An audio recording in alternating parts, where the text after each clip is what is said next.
Students, welcome to the learn and prep. मैं हूं साक्षी गुप्ता और आज हम पढ़ने वाले हैं कंट्रोल एंड कोऑर्डिनेशन। तो पहले हम देखते हैं कि कंट्रोल एंड कोऑर्डिनेशन होता क्या है। तो जो बॉडी की बेसिक रिक्वायरमेंट होती है, यानी कि किस तरीके से बॉडी के जो ऑर्गन्स है वो कम्युनिकेट कर रहे हैं या फिर वो जो है किस तरीके से कोऑर्डिनेट कर रहे हैं। लाइक अगर हम खाना खा रहे हैं तो खाना खाते वक्त हमारे हाथ भी काम कर रहे हैं, आइज भी काम कर रही है, फूड को लोकेट करने में माउथ भी काम कर रहा है। तो ये सब किस तरीके से एक साथ वर्क कर रहे हैं। या फिर हम दूसरा एग्जांपल देखें तो जब हम पढ़ रहे हैं तो पढ़ते वक्त हमारे हाथ भी काम कर रहे हैं, ईयर्स भी काम कर रहे हैं, आइज भी काम कर रही है। तो वो किस तरीके से जो ऑर्गन्स है वो किस तरीके से एक दूसरे के साथ कोऑर्डिनेट कर रहे हैं। तो इसी चीज को हमने बोला है कंट्रोल एंड कोऑर्डिनेशन। जो ऑर्गन्स है वो एज अ टीम वर्क करते हैं, क्योंकि हमें पता है कि जो हमारा बॉडी का ऑर्गेनाइजेशन है वो ऑर्गन सिस्टम लेवल का होता है। अगर ह्यूमंस का देखें जो कि काफ़ी कॉम्प्लेक्स होता है और एडवांस टाइप का होता है, तो ये ऑर्गन सिस्टम लेवल का है। तो इसमें अलग अलग ऑर्गन सिस्टम्स होंगे, कुछ रेस्पिरेशन के लिए होता है, कुछ डाइजेशन के लिए होता है। तो जो सारे ऑर्गन्स है वो किस तरीके से वर्क करेंगे एट अ टाइम, जो हमारे बॉडी पार्ट्स है वो एक साथ किस तरीके से वर्क करेंगे या किस चीज के लिए किस तरीके से रिस्पॉन्स करेंगे। और जो हम रिस्पॉन्स कर रहे हैं वो इंस्टेंटली कैसे आते हैं। लाइक कोई हीट है, कहीं पे कैंडल जल रही है और कैंडल जल रही है, उस पर आपका हाथ आ गया, आपको इंस्टेंटली माइंड में ये चीज आएगी कि हाथ हटाना है। किस तरीके से ये आपके ब्रेन तक मैसेज पहुंचा कि ये हाथ हटाना है। तो हम यही चीज आज कंट्रोल एंड कोऑर्डिनेशन में पढ़ने वाले हैं। तो हम देखते हैं कि all humans have a basic need to control and coordinate all the movements occurring in them. तो जितने भी मूवमेंट्स हो रहे हैं बॉडी में उन सबको कंट्रोल करने की जो है रिक्वायरमेंट है, नीड है। One of the most requirements of controlling all the factors of the body is a system of rapid communication. अब ये है कि हमें जब इंस्टेंट एक्शंस करने रहते हैं, यानी कि अगर कोई कैंडल जल रही है और हमें इंस्टेंटली हाथ हटाना है, अगर यही काम देरी से होता है तो आपका हाथ जल जाएगा।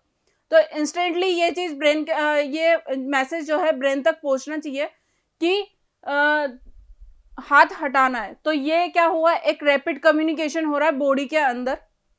वो किसके थ्रू होगा वो हम अभी नर्व कंडक्शन में देखेंगे, इम्पल्सिस कैसे कंडक्शन हो रही है। तो नेक्स्ट है all the sales tissues and organs do not work independently, यानी कि सेपरेटली कोई भी ऑर्गन जो है वो वर्क नहीं कर रहा है। लाइक हम एग्जांपल देख रहे हैं कि they work together as one team. For example during the ingestion, यानी कि खाना खाते समय इंजेशन जो है प्रोसेस होती है फूड इंटेक करने की। तो during the process of ingestion the eyes locate food, जो आईज है वो फूड को लोकेट करेगी। उसके बाद नोज जो है वो स्मेल करती है उसी वक्त पे। अगर हाथों की बात करें तो हाथों से आप खाना उठाकर खाते हो। नेक्स्ट है माउथ ओपन्स, जो है मुंह में दो प्रोसेस भी होती है। एक तो मुंह से आप इंटेक कर रहे हो, दूसरा प्रोसेस होता है कि फूड मास्टिकेट के लिए वहां पे सलाइवा सिक्रेट होता है। तो mouth opens to eat, teeth chew it, यानी कि जो मैकेनिकल मैकेनिज्म होता है डाइजेशन का वो चीज यहाँ पे हो रहा है। सलाइवा मास्टिकेट्स इट, सलाइवा जो है माउथ में सेक्रेट हो रहा है, यानी कि केमिकल्स जो डाइजेशन होता है वो चीज उसके लिए जो केमिकल्स रिलीज होते हैं या फिर जो भी चीजें सेक्रेट होती है बॉडी में उसको फूड को डाइजेस्ट करने के लिए, तो वो चीजें भी हो रही है। तो इतनी सारी एक्टिविटीज एक साथ कैसे हो रही है, तो ये चीज हम पढ़ते हैं कंट्रोल एंड कोऑर्डिनेशन में। So you can see so many parts are involve in a single task.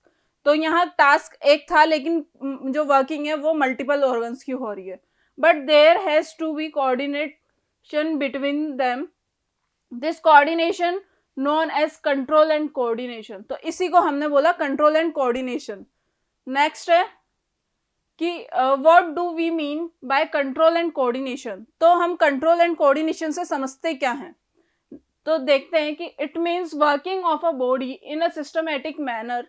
Like you all know that we have a complex system, जो कि ऑर्गन सिस्टम लेवल ऑर्गेनाइजेशन है, but it is of a very advance type. All the processes taking place in our body are very complicated. अब जब body का जो system है वो complicated है और एडवांस टाइप का है, अब जितना ज़्यादा एडवांस होगा उतना ही ज़्यादा कॉम्प्लिकेशंस बढ़ेगी, जितने ज़्यादा ऑर्गन्स होंगे उतनी ज़्यादा कॉम्प्लिकेशंस बढ़ेगी। And still the body is working so efficiently. अब जब इतनी ज़्यादा कॉम्प्लिकेशन है फिर भी जो बॉडी है वो इतना एफिशिएंटली वर्क कर रही है, तो वो कैसे कर रही है? तो हम कंट्रोल एंड कोऑर्डिनेशन में बेसिकली यही देख रहे हैं कि बॉडी किस तरीके से अपने मूवमेंट्स को कंट्रोल कर रही है, या जो भी हम ब्रेन से चीज़ें सोचते हैं या जो भी कर रहे हैं वो चीज़ें कैसे कर रहे हैं। The whole body systems are interconnected and work like a team. तो जो जितने भी सिस्टम है, जितने भी ऑर्गन सिस्टम है बॉडी के अंदर, वो सब क्या है, इंटरकनेक्टेड है। लाइक रेस्पिरेशन का सिस्टम देखें तो वो डाइजेशन वाले से कनेक्टेड है, क्योंकि हमने ये चीज़ देखी कि जब ऑयसोफेगस से, यानी कि दो लाइन होती है जब ऊपर से फूड इनटेक करते हैं, तो कि एक होता है फूड पाइप और एक होता है एयर पाइप। तो एक पाइप से तो जाती है एयर और एक पाइप से जाता है फूड। तो उसमें अब ये चीज़ कैसे कंट्रोल हो रही है? एपिग्लोटिस के थ्रू, कि जो फूड है वो फूड पाइप के अंदर ही जाए, एयर पाइप के अंदर नहीं जाए। कभी कभी कफ होता है तो वो इसी वजह से होता है क्योंकि गलती से जो फूड है वो फूड पाइप की जगह एयर पाइप में चला जाता है। As you all know that suppose you eat food then our stomach should be prepared with gastric juice. अब जब हम खाना खाते हैं तो डाइजेशन के लिए गैस्ट्रिक जूस जो है ऑलरेडी स्टमक में प्रेजेंट होता है। वो कैसे होता है? ऑलरेडी प्रेजेंट नहीं होता है, वो सेक्रेट होता है बॉडी के थ्रू, लेकिन वो तभी सेक्रेट होता है जब खाना खाते हैं। तो ये खाना खाते हैं तभी सेक्रेट क्यों हो रहा है, अदरवाइज क्यों नहीं हो रहा है? अदरवाइज होएगा तो ये प्रॉब्लम भी क्रिएट करेगा, और खाना खाते वक्त ही करना है। ये चीज, ये भी एक सिग्नल पहुंचता है ब्रेन तक कि आप जो है वो फूड का, या फिर आप किसी पर्टिकुलर टाइम पे फूड खाते हो तो उसी टाइम पे आपका गैस्ट्रिक जूस जो है रेगुलर हैबिट हो जाती है बॉडी को कि उसी पर्टिकुलर टाइम पे गैस्ट्रिक जूस जो है सेक्रेट हो रहा है और आपको भूख लगने लगती है। To digest it, likewise there are many processes that are occurring as a result of control and coordination system। तो ये कंट्रोल एंड कोऑर्डिनेशन सिस्टम के थ्रू जो है बहुत सारे जो बॉडी के फंक्शंस है या मूवमेंट्स है वो सब क्या है, कंट्रोल हो रहे हैं। For control and coordination there is a system inside our body which is known as nervous system. तो अब nervous system and the hormonal system, दो सिस्टम प्रेजेंट है बॉडी के अंदर जो कि बॉडी के मूवमेंट्स को या फिर बॉडी की एक्टिविटीज को कंट्रोल कर रहे हैं। तो वो दो सिस्टम कौन कौन से हैं? एक है नर्वस सिस्टम और एक है हार्मोनल सिस्टम। अब ये दोनों सिस्टम भी एक दूसरे के साथ कोऑर्डिनेट करते हैं। वो कैसे? अब जब तक नर्वस सिस्टम जो है इम्पल्सेस के थ्रू ब्रेन को मैसेज नहीं पहुंचाएगा तो हार्मोन्स कैसे सेक्रेट होंगे? अब जब हार्मोन सेक्रेट नहीं होंगे तो बॉडी की फंक्शनिंग कैसे होगी, ब्रेन तक मैसेज कैसे पहुंचेगा, या फिर जो बॉडी एक्शन कर रही है वो कैसे होगा? तो नेक्स्ट देखते हैं स्ट्रक्चर ऑफ न्यूरॉन। न्यूरॉन क्या है? बेसिक यूनिट है नर्वस सिस्टम की। अब जब हम बोलते हैं कि जो बॉडी की बेसिक यूनिट है वो क्या है, या स्ट्रक्चरल जो यूनिट है, स्ट्रक्चरल और फंक्शनल यूनिट, वो क्या है? सेल। हम बात करते हैं सेल की। सेल से मिलकर ही टिश्यू बनता है, टिश्यू से मिलकर ऑर्गन बनता है, ऑर्गन से मिलकर ऑर्गन सिस्टम बनता है, इसलिए हम सेल को क्या बोलते हैं? Structural unit. तो ये चीज हमने पढ़ी थी पहले। तो ये चीज, अब न्यूरॉन यहाँ पे क्या है? न्यूरॉन को अगर बोले हम तो ये क्या है? ये भी एक तरीके की सेल है जो कि नर्वस सिस्टम की सेल है। तो हम नर्वस सिस्टम की सेल को यहाँ बोल रहे हैं न्यूरॉन। जो न्यूरॉन है ये लार्जेस्ट सेल होती है बॉडी की। Likewise we have discussed that structural and functional unit of a system are its cells. In the same way cells of nervous systems are called neurons. जो neurons है वो largest cell है body की। अब neurons में क्या क्या होती है? तीन स्ट्रक्चर्स प्रेजेंट होती है न्यूरॉन्स में। एक होती है एक्सॉन, एक होता है डेंड्रिट्स, तीसरा है सेल बॉडी और साइटोन। अगर इस डायग्राम में देखिए तो जो डेंड्रिट्स है ये सेल बॉडी से प्रेजेंट है, ये न्यूरॉन की स्ट्रक्चर है। यहाँ देखो ये डेंड्रिट्स जो है वो सेल बॉडी से अटैच्ड है, सेल बॉडी जो है एक्सॉन से अटैच्ड है, और ये जो है ये है एक्सॉन टर्मिनल, यानी कि ये है नर्व एंडिंग। एक तरीके से हम बोल सकते हैं कि नर्व एंडिंग। यहाँ से क्या हो रहा है कि ये जो इसके पॉइंट्स है, एंडिंग पॉइंट्स, ये इनको हम बोलते हैं सिनेप्टिक नोड्स। सिनेप्टिक नोड्स में क्या होता है कि वेसिकल्स प्रेजेंट होती है, वेसिकल्स के अंदर जो है न्यूरोट्रांसमीटर्स प्रेजेंट होते हैं। ये ट्रांसमीटर्स जो है ये नेक्स्ट जो हमारे पास न्यूरॉन है इसके डेंड्रिट से जाके अटैच्ड होते हैं और जो इम्पल्सेस है वो ट्रांसफर होती है न्यूरोट्रांसमीटर्स के फॉर्म में। नेक्स्ट है कि the irregular structure is called a cell body. तो ये इसकी कोई शेप फिक्स नहीं है सेल बॉडी की, ये किसी भी शेप में हो सकती है, तो इसलिए हमने इसको बोल दिया irregular structure. That encloses a nucleus, इसके अंदर क्या प्रेजेंट है, न्यूक्लियस इन द न्यूप्लाज्म। और जो ये इसके बीच का ये जो एरिया है न्यूक्लियस और सेल बॉडी के बीच का, इसको हमने बोला न्यूप्लाज्म। तो नेक्स्ट है कि from the cell body small branches arises called the dendrites on the upper side. तो ये जो सेल बॉडी से ब्रांचेस निकल रही है इसको हमने बोला dendrites. On the lower side it gives out only one branch that is elongated called the axon. तो ये जो चीज मतलब ये एक ब्रांच जो निकल रही है, ओनली वन ब्रांच निकलती है लोअर साइड से, तो इसको हमने बोला axon. The whole neuron is made up of neurilemma. Neurilemma किसको बोला, जो ये बीच में थ्रेड निकल रही है ना, ये पूरी थ्रेड है पूरी पीछे तक की, इसको हमने बोला neurilemma. Axon ends into the nerve ending. Function of a dendrite is to receive impulse. Dendrites का फंक्शन मैंने बोला था कि अभी सिनेप्टिक लोब से जब न्यूरोट्रांसमीटर निकलते हैं तो वो कहाँ जाते हैं, अनोदर जो हमारा न्यूरॉन है उसके डेंड्राइट्स पे। तो डेंड्राइट्स का फंक्शन क्या हो गया, इम्पल्स को रिसीव करना। The function of the axon is to deliver another neuron. तो ये जो यहाँ से इम्पल्स निकल रहे हैं ये भी क्या है, पार्ट एक्सोन का ही है, एक्सोन टर्मिनल बोला है हमने इसको। तो जो एक्सोन का काम है वो क्या है कि ये इम्पल्स को डिलीवर कर रहा है। That is called the nerve impulse conduction. तो इसी को हमने बोला नर्व इम्पल्स कंडक्शन। नेक्स्ट है हमारा कि neurons links together and forms nerves. अब न्यूरॉन्स जब जुड़ते हैं, लाइक एक न्यूरॉन से दूसरा न्यूरॉन जुड़ रहा है, दूसरे से तीसरा जुड़ रहा है, तो जो ये एक न्यूरॉन से दूसरे न्यूरॉन के बीच का जो गैप है इसको हमने बोला सिनेप्स। यहाँ टर्म होती है यूज सिनेप्स जब हम उसकी बात करते हैं कि एक न्यूरॉन से दूसरे न्यूरॉन के बीच का जो डिस्टेंस है उसको हमने बोला सिनेप्स। तो जब ये सिनेप्स के थ्रू पास आउट होते हैं न्यूरोट्रांसमीटर्स, तो यहाँ पे 3 जो नर्व्स हैं वो काम करती है। एक होता है सेंसरी नर्व्स, दूसरा होता है मोटर नर्व्स, तीसरा होता है रिले नर्व्स। अब सेंसरी नर्व्स का काम क्या है कि ये जो इम्पल्सेस है उनको कैरी करती है और ट्रांसफर करती है ऑर्गन से ब्रेन तक। अब मैंने स्टार्टिंग में एग्जांपल दिया था कि अगर कैंडल जल रही है और आपका हाथ जो है जलने वाला है, आपका हाथ उसके ऊपर रखा है, तो आपको कैसे पता चलेगा कि आपको हाथ हटाना है। तो अब ये हाथ ब्रेन को पहले सिग्नल देगा। सिग्नल्स कैसे ट्रांसफर होंगे, इम्पल्सेस के थ्रू। तो पहले ब्रेन को सिग्नल देगा, अब ऑर्गन से ब्रेन तक सिग्नल जा रहा है, तो अब ब्रेन जो है कौन सा एक्शन लेना है इस चीज को डिसाइड करेगा। तो ये चीज जो है अब ब्रेन से जो बॉडी तक मतलब ऑर्गन तक सिग्नल जाएगा वो कौन काम करेगा, उसके लिए काम करती है मोटर नर्व। तो it brings the message from the brain to the sense organ. अब जब ब्रेन से सेंस ऑर्गन तक जो है इम्पल्सेस पहुंची तो हाथ हटा लिया। नेक्स्ट है रिले नर्व्स। तो रिले नर्व्स क्या करती है, ये दोनों फंक्शन जो है वो रिले नर्व्स कर सकती है। नेक्स्ट है neuron is of 2 types. Neuron के टाइप्स हैं। न्यूरॉन जो है 2 तरह के होते हैं, एक होता है मेड्यूलेटेड, दूसरा होता है नॉन मेड्यूलेटेड।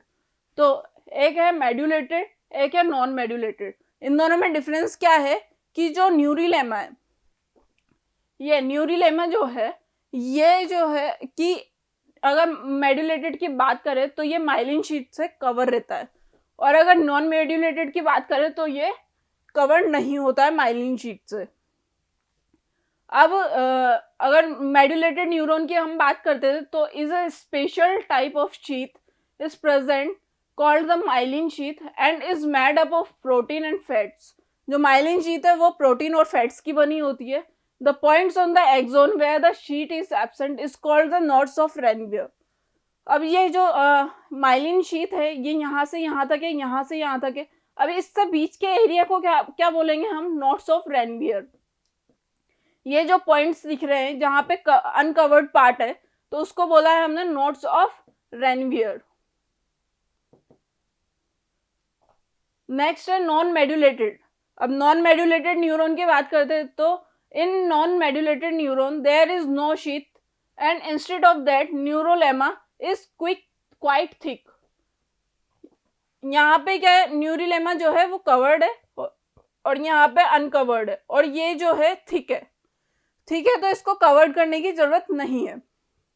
नेक्स्ट है impulse conduction through synapse. Synapse हमने किसको बोला था कि जो दो न्यूरॉन्स है उसके बीच का स्पेस. लाइक ये हमने ये एक न्यूरॉन है और ये दूसरा न्यूरॉन है. अब ये जो इसके और इसके बीच का जो गैप है इसको हमने बोला है सिनेप्स. अब मैंने जैसे बताया था कि ये जो यहाँ है डेंड्राइट्स. डेंड्राइट्स क्या करते हैं कि रिसीव करते हैं, मैंने ये चीज बोली थी. और ये क्या है कि एक्सोन टर्मिनल और यहाँ पे ये बन रहा है नॉब. ठीक है, हमने इस स्ट्रक्चर को बोला है सिनेप्टिक नॉब. अब सिनेप्टिक नॉब के अंदर मैंने बताया था कि सिनेप्टिक वेसिकल्स प्रेजेंट होते हैं, तो ये है सिनेप्टिक नॉब की जूम स्ट्रक्चर. इसके अंदर सिनेप्टिक वेसिकल्स प्रेजेंट है. सिनेप्टिक वेसिकल्स के अंदर है न्यूरोट्रांसमीटर्स. ये न्यूरोट्रांसमीटर्स क्या करेंगे कि जो डेंड्राइट्स है, डेंड्राइट्स पे क्या है, यहाँ पे रिसेप्टर्स प्रेजेंट है. रिसेप्टर्स क्या, रिसेप्टर हमने यहाँ पे रिसेप्टर साइट को बोला है कि ये जो कैविटी बनी हुई है इसको हमने रिसेप्टर साइट बोला है. तो जो न्यूरोट्रांसमीटर्स है वो यहाँ आके अटैच होंगे जो कि डेंड्राइट्स जो है रिसीव करेगा नॉब से कि न्यूरोट्रांसमीटर मॉलिक्यूल्स जो है ये न्यूरोट्रांसमीटर मॉलिक्यूल्स है. और इसको हमने बोला है इन दोनों के बीच में जब ट्रांसफर हो रहा है तो उसको बोला है हमने सिनेप्टिक क्लैफ्ट. तो हम देखते हैं कि जब हम माइक्रोस्कोप में ऑब्जर्व करते हैं the axon end appears to be knob like. तो जो एक्सोन एंड है या नर्व एंडिंग जिसको बोल रहे हैं हम, नर्व एंडिंग का जो टर्मिनल पॉइंट है उसको हमने बोला synaptic knob which has the synaptic vesicle. तो उसके अंदर जो है सिनेप्टिक वेसिकल्स प्रेजेंट है.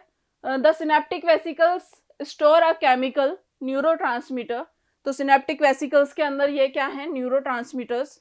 We can clearly see the fluid in the synapse. तो जो सिनेप्स है, सिनेप्स में फ्लूइड प्रेजेंट है जिसके थ्रू ट्रांसफर हो रहा है, क्योंकि जो न्यूरोट्रांसमीटर्स ट्रांसफर होंगे वो ऐसे ही तो फ्लो नहीं होंगे, तो वहाँ पे लिक्विड प्रेजेंट है जिसके थ्रू जो है ट्रांसफर हो रहा है. We can also see the receptors on the dendrites of another neuron. तो ये जो है ये है रिसेप्टर्स जो कि प्रेजेंट है डेंड्राइट्स पे दूसरे न्यूरॉन की. When the impulse reaches the axon end calcium ions are released.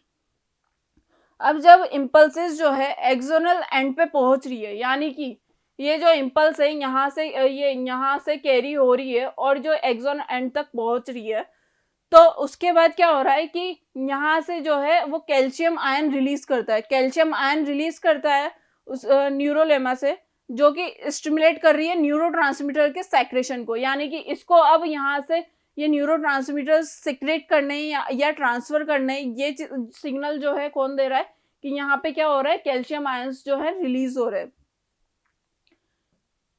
तो नेक्स्ट है कि when the impulse reaches the axonal end, calcium ions are released from the neurolemma that stimulates the secretion of neurotransmitter from the vesicles into the synapse. तो synapse से vesicle से सिनेप में transfer होता है. Next है as the synaptic fluid moves, the neurotransmitter also moves, and as soon as it touches the dendrite receptor of another neuron, the message is delivered.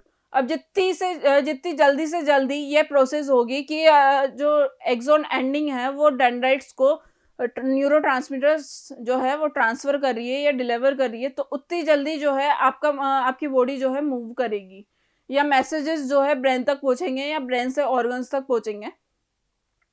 In response, the receptors secrete anti-neurotransmitters. अब जो receptors है वो anti neurotransmitters क्यों secret कर रहे हैं, ताकि जो है वो जो न्यूरोट्रांसमीटर्स सेक्रेट हो रहे हैं वो भी एक लिमिट तक होंगे, क्योंकि रिसेप्टर्स जो है वो हमारे पास लिमिटेड है, किसी भी जो रिसेप्टर साइट्स होती है किसी भी डेंड्राइट्स के पास जो है वो लिमिटेड होती है। That further stops the secretion of neurotransmitter. अगर जब रिसेप्टर्स जो है एंटी न्यूरोट्रांसमीटर्स जो है सेक्रेट कर रहे हैं तो क्या हो रहा है कि सेक्रेशन जो है न्यूरोट्रांसमीटर का वो स्टॉप हो रहा है। Hence this is how the impulse travels through the synapse. तो इस तरीके से जो है इम्पल्सेस जो वर्क करती है और ट्रांसफर होती है, ट्रेवल करती है ब्रेन तक या ब्रेन से ऑर्गन तक।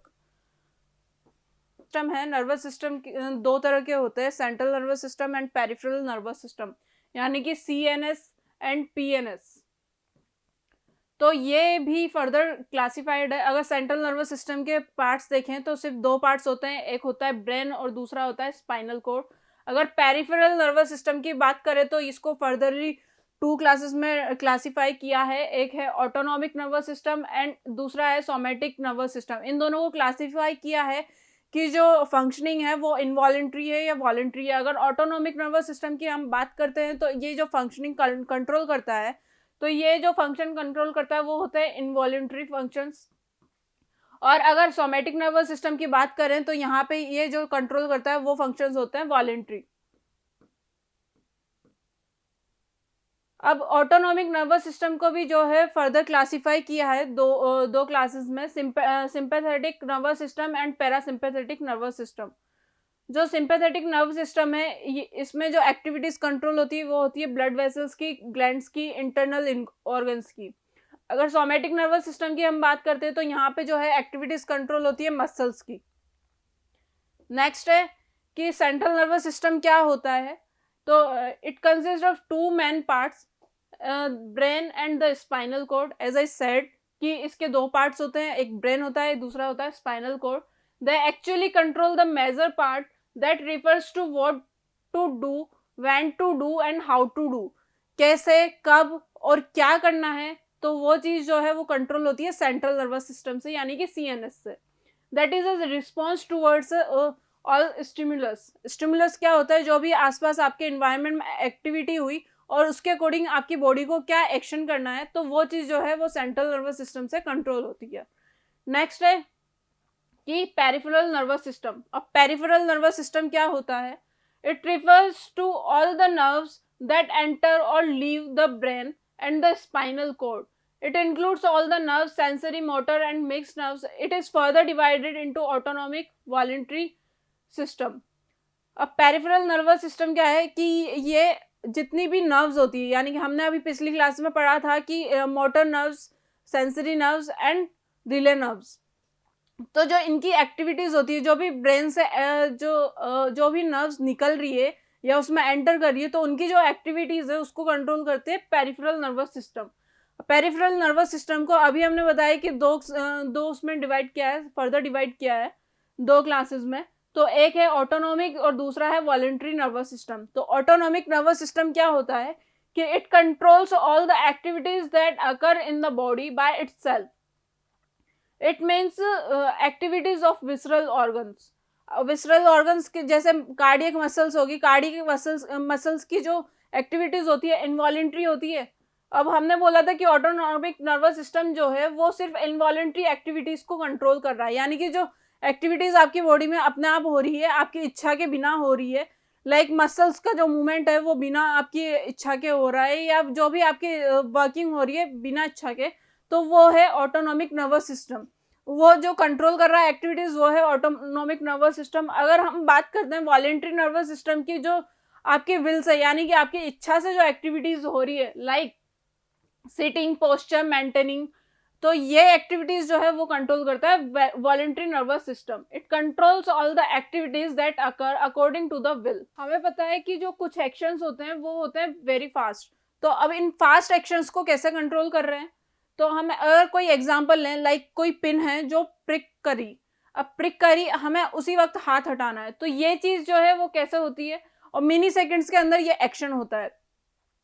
If pin pricks your hand, your response is so fast, in a fraction of seconds, you withdraw your hand. This actions are called reflex actions. तो इसी एक्शन को हमने बोला रिफ्लेक्स एक्शन। नेक्स्ट है reflex action क्या होता है? तो it is defined as the quick, spontaneous and autonomic response. तो जो बहुत फास्ट और कंटिन्यूस रिस्पॉन्स हुआ उसको हमने बोला कि reflex action. We have receptors in our body that are actually specialised cells sensitive to different stimuli. तो जो हमारी बॉडी की सेल्स है, different different cells different different stimuli के लिए जो है सेंसिटिव होती है। तो नेक्स्ट है for example pain noci receptors, pressure thigmoreceptors, temperature thermal receptors. Next है मैकेनिज्म ऑफ रिफ्लेक्स एक्शन। जैसे कि हमने पिछली क्लास में एग्जांपल देखा था कि कोई कैंडल है और वो ब्लो कर रही है तो हमें हाथ हटाना है, ये एक्शन कैसे? तो वही एग्जांपल हमने यहाँ लिया है। Suppose you touch a hot substance. Hot substance क्या हो गया? कैंडल। ये हो गई कैंडल, ये ब्लो कर रही है। The thermoreceptors of our hand, तो हाथ के जो थर्मोरिसेप्टर्स है वो एक्टिवेट हो जाएंगे और जनरेट करेंगे इम्पल्सेस। तो ये जो इम्पल्सेस जनरेट करी तो वो पहुंचेगी सेंट्रल नर्वस सिस्टम तक, यानी कि ब्रेन तक, थ्रू अ सेंसरी नर्व्स। और ये जो ऑर्गन से ब्रेन तक पहुंचेगी तो इसका काम कौन कर रहा है? ये इम्पल्सेस पहुंचाने का काम कौन कर रहा है? वो कर रही है sensory nerves. CNS analyse and interprets its response to effects और ऑर्गन। अब CNS क्या करेगा? उसको कि कौन से रिसेप्टर्स आए, कौन से रिसेप्टर्स ने अपनी एक्टिविटी शो करी, तो उस चीज को एनालाइज करेगा और डिटेक्ट करेगा कि कौन सा रिस्पॉन्स देना है। तो in this case the effect on organ is muscles of our hand contracts and we withdraw our hand. तो अब ये जो उसने डिसाइड किया तो ये पहुंचा सेंसरी ऑर्गन तक, यानी कि जिसने सेंस किया था उस हीट को। अब जब ये ब्रेन से मैसेज पहुंचा उस सेंसरी ऑर्गन्स तक तो उसके बाद जो है ये हाथ हटाया गया। अब ये प्रोसेस हुई मिनी सेकेंड्स में। The total path covered in reflex action is reflex arc. अब जो भी पाथ कवर किया रिफ्लेक्स एक्शन में इम्पल्सेस ने तो उसको हमने बोला रिफ्लेक्स आर्क। ये डायग्राम देखो, सेंसरी न्यूरॉन है। सेंसरी न्यूरॉन जो है स्टिमुलस तक, स्टिमुलस जो है वो पहुंच रहे हैं सेंसरी न्यूरॉन से। सेंसरी न्यूरॉन से कहाँ पहुंच रहे हैं? स्पाइनल कॉर्ड या ब्रेन में। उसके बाद क्या कर रहा है? मोटर न्यूरॉन जो है इसको ले जा रहा है वापस से इफेक्टर मसल्स के through to the sensory organ. Next है ह्यूमन ब्रेन। अब जो सेकंड पार्ट था, एक तो हो गया स्पाइनल कॉर्ड, दूसरा है ह्यूमन ब्रेन। CNS के ये पार्ट थे। तो ह्यूमन ब्रेन का क्या है काम? It is the main controlling centre of our body. It is the major part of CNS। जो CNS का मेजर पार्ट है वो कौन सा है? ब्रेन। तो जो ब्रेन है मेजर पार्ट है तो अब ये मेजर एक्टिविटीज को भी कंट्रोल करेगा। तो जो मेन कंट्रोलिंग सेंटर है वो कौन सा है? ब्रेन। अगर हम ब्रेन का स्ट्रक्चर देखें तो ब्रेन जो है वो 3 तरह के यहाँ पे उसमें क्लासिफाई कर रखे हैं। एक है फोर ब्रेन, दूसरा है मिड ब्रेन, एक तीसरा है हिंड ब्रेन। अगर हम बात करते हैं हिंड ब्रेन की तो हिंड ब्रेन में जो है 3 चीजें होती है। एक होता है पोन्स, एक होता है मेडुला, तीसरा होता है सेरेबेलम। यहाँ पे बात होएगी सेरेब्रो स्पाइनल फ्लूइड की भी। तो सेरेबेलम और स्पाइनल कॉर्ड के बीच का जो फ्लूइड है जो कनेक्ट कर रहा है इन दोनों को, उसको हमने बोला है सेरेब्रो स्पाइनल फ्लूइड। यहाँ it is present in a cavity called the skull. अब जो ब्रेन है वो कहाँ प्रेजेंट है? एक कैविटी में प्रेजेंट है जिसको हमने बोल दिया स्कल। ये जिस कैविटी में ये प्रेजेंट है उसको बोला हमने क्रेनियम। जो क्रेनियम है एक बोनी बॉक्स होता है, ये it is surrounded by a bony box known as the cranium. तो इसको हमने बोला है bony box. It is covered with membranes called the meninges. अब जो ब्रेन है ये बहुत सारी मेम्ब्रेन से कवर रहता है, यानी कि प्रोटेक्टेड रहता है। जो मेम्ब्रेन है वो इसको प्रोटेक्ट करती है। तो इन मेम्ब्रेन्स को हमने बोल दिया meninges. The fluid present in the vacant space and the between the membranes. अब मेम्ब्रेन्स के बीच में जो फ्लूइड प्रेजेंट है उसको हमने बोला CSF या सेरेब्रो स्पाइनल फ्लूइड, जो कि प्रोटेक्ट कर रहा है ब्रेन को। नेक्स्ट है ह्यूमन ब्रेन कंटिन्यूस टॉपिक है। It is enclose in cranium, ये क्रेनियम में बंद है, बॉनी बॉक्स जिसको हमने बोला था, या ब्रेन बॉक्स हम जिसको बोलते हैं, and is protected by a cerebrospinal fluid. Cerebrospinal fluid इसको प्रोटेक्ट करता है, जैसे कि हमने अभी पिछली स्लाइड में बोला, which act as a shock absorber. Human brain has 3 major parts. हमने अभी बताया था कि जो ह्यूमन ब्रेन है उसके 3 पार्ट्स है, forebrain, midbrain and hindbrain. Next है कि फोर ब्रेन क्या होता है। तो most complex specialised part of the brain is cerebrum और द फोर ब्रेन। तो जो सब स्पेशलाइज्ड पार्ट है ब्रेन का उसको हमने बोल दिया फोर ब्रेन, जो फ्रंटल पार्ट होता है। तो इसकी फंक्शनिंग, फोर ब्रेन की जो फंक्शनिंग है वो क्या क्या होती है। अगर सेरेब्रम की बात करें तो सेरेब्रम कहाँ प्रेजेंट था, यहाँ देखें सेरेब्रम यहाँ है, तो ये वाला पार्ट जो हो गया वो हो गया हमारा फोर ब्रेन। तो इसकी फंक्शनिंग है thinking part of the brain. तो ये जो है थिंकिंग पार्ट होता है जहाँ से विचार वगैरह जो है वो निकलते हैं, यानी कि जो थॉट्स है वो निकलते हैं। तो उस पार्ट को वो कंट्रोल करता है fore brain. Control the voluntary actions, जो भी वॉलेंट्री एक्शंस होते हैं उनको भी कंट्रोल करता है। स्टोर करता है इन्फॉर्मेशंस को, यानी कि जो आपके ब्रेन में मेमोरीज बनती है वो बनती है फोर ब्रेन के through. Central associated with hunger, जो सेंट्रल पार्ट है इसका वो एसोसिएट करता है हंगर के साथ, यानी कि भूख के साथ। Receive sensory impulse from the various body parts and integrates it. तो ये जो फोर ब्रेन है वो बॉडी सिग्नल्स को रिसीव भी करता है और उसके लिए क्या एक्शन होगा उस चीज को भी डिसाइड करता है। फोर ब्रेन की बात करें तो इसके भी 2 पार्ट्स है, एक तो हो गया सेरेब्रम और एक हो गया फ्रंटल पार्ट। तो सेरेब्रम जो है वो होता है largest part of the body of the brain, that is रफली डिवाइडेड इनटू 2 पार्ट्स, जिसको 2 पार्ट्स में डिवाइड किया है। एक तो सेरेब्रल हेमिस्फेयर हो गया, this parts are further divided into small parts that perform different function. इनको फर्दर डिवाइड किया है स्मॉल पार्ट्स में जो कि डिफरेंट फंक्शंस जो है परफॉर्म कर रहे हैं। This hemisphere have certain lobes, hemisphere में जो है कुछ लॉब्स होते हैं in it that perform certain important functions, जो कि कुछ इंपॉर्टेंट फंक्शंस परफॉर्म करते हैं। अब ये लॉब्स कौन कौन से हैं, एक तो हो गया frontal lobe, it controls the facial muscular activities. जो फ्रंटल लॉब है वो फेशियल मस्कुलर एक्टिविटीज को कंट्रोल कर रहा है। दूसरा लॉब हो गया टेम्पोरल लॉब, जो कि हियरिंग में हेल्प करता है। तीसरा हो गया ऑक्सीपिटल लॉब, जो कि विजन में हेल्प करता है। चौथा हो गया पेराइटल लॉब, जो कि कंट्रोल करता है sensation of taste, touch and temperature को। फिफ्थ हो गया हमारा ऑल्फैक्टरी लॉब्स, तो ये जो है प्रोमिनेंट लॉब होता है और ये जो है प्रोड्यूस करता है सेंसेशंस स्मेल की। नेक्स्ट है मिड ब्रेन। अब हमने पढ़ा फोर ब्रेन तो हमने पढ़ लिया, अब नेक्स्ट सेकंड पार्ट क्या है, मिड ब्रेन। तो मिड ब्रेन क्या होता है, ये कनेक्टेड रहता है फोर ब्रेन से। It connects the fore brain with the hind brain. तो फोर ब्रेन और हाइंड ब्रेन के बीच का जो पार्ट है उसको हमने बोला है मिड ब्रेन। तो ये क्या करता है कि दोनों को कनेक्ट करके रखता है, फोर ब्रेन को भी और हाइंड ब्रेन को भी इससे। तो इसके थ्रू तो जो कोऑर्डिनेट कर रहा है पूरा ब्रेन एक साथ, तो वो कर रहा है मिड ब्रेन की वजह से, क्योंकि मिड ब्रेन जो है वो बीच का पार्ट है। It is the portion of central nervous system, ये सेंट्रल नर्वस सिस्टम का पार्ट है जो कि एसोसिएट करता है vision, hearing, motor control, sleep, wake, arousal, alertness और temperature regulation.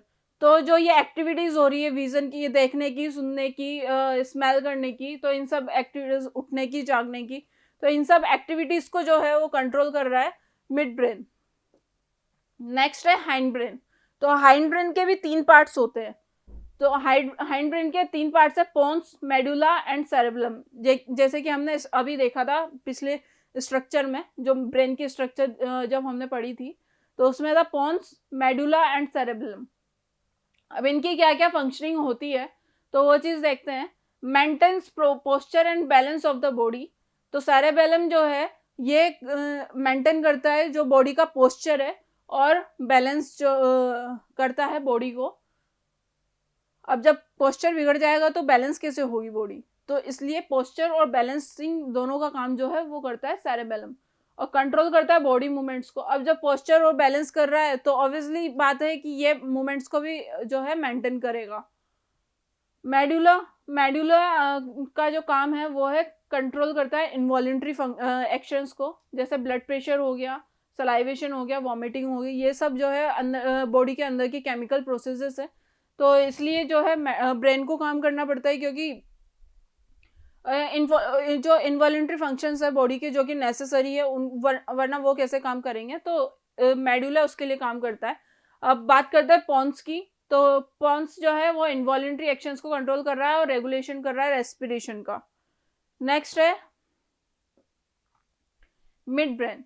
It has no subdivision. तो मिड ब्रेन का जो है कोई सब डिवीजन नहीं है and its function is to control some reflex action. बस ये कुछ रिफ्लेक्स एक्शंस जो होते हैं उनको कंट्रोल करता है, क्योंकि मिड ब्रेन का मेन काम क्या है कि हाइंड ब्रेन और फोर ब्रेन को जो है कनेक्ट कर रहा है। हिंड ब्रेन, अब जो हमने हिंड ब्रेन के टाइप्स पढ़े हैं उसको हम थोड़ा सा डिटेल में देखेंगे। जो फर्स्ट टाइप था सेरेबेलम, तो it is also like cerebrum. तो ये सेरेब्रम की तरह होता है। सेरेब्रम किसका पार्ट था? फोर ब्रेन का, बट नॉट टू लार्ज। तो सेरेब्रम जो था वो लार्ज था। हमने देखा था कि सेरेब्रम जो है वो लार्ज पार्ट है, ये भी लार्ज है, बट ये सेकंड लार्ज पे आता है ब्रेन के। तो but not too large, we can say it is the second largest part of the brain. It is also रफली divided into two parts, cerebellar hemisphere, which are further divided into small parts. The major function is to control body movements and posture movements. As we see, we have seen कि हमने already देख लिया कि body movements को और posture को control करता है सेरेबेलम। नेक्स्ट है पॉन्स वेरियोलाई।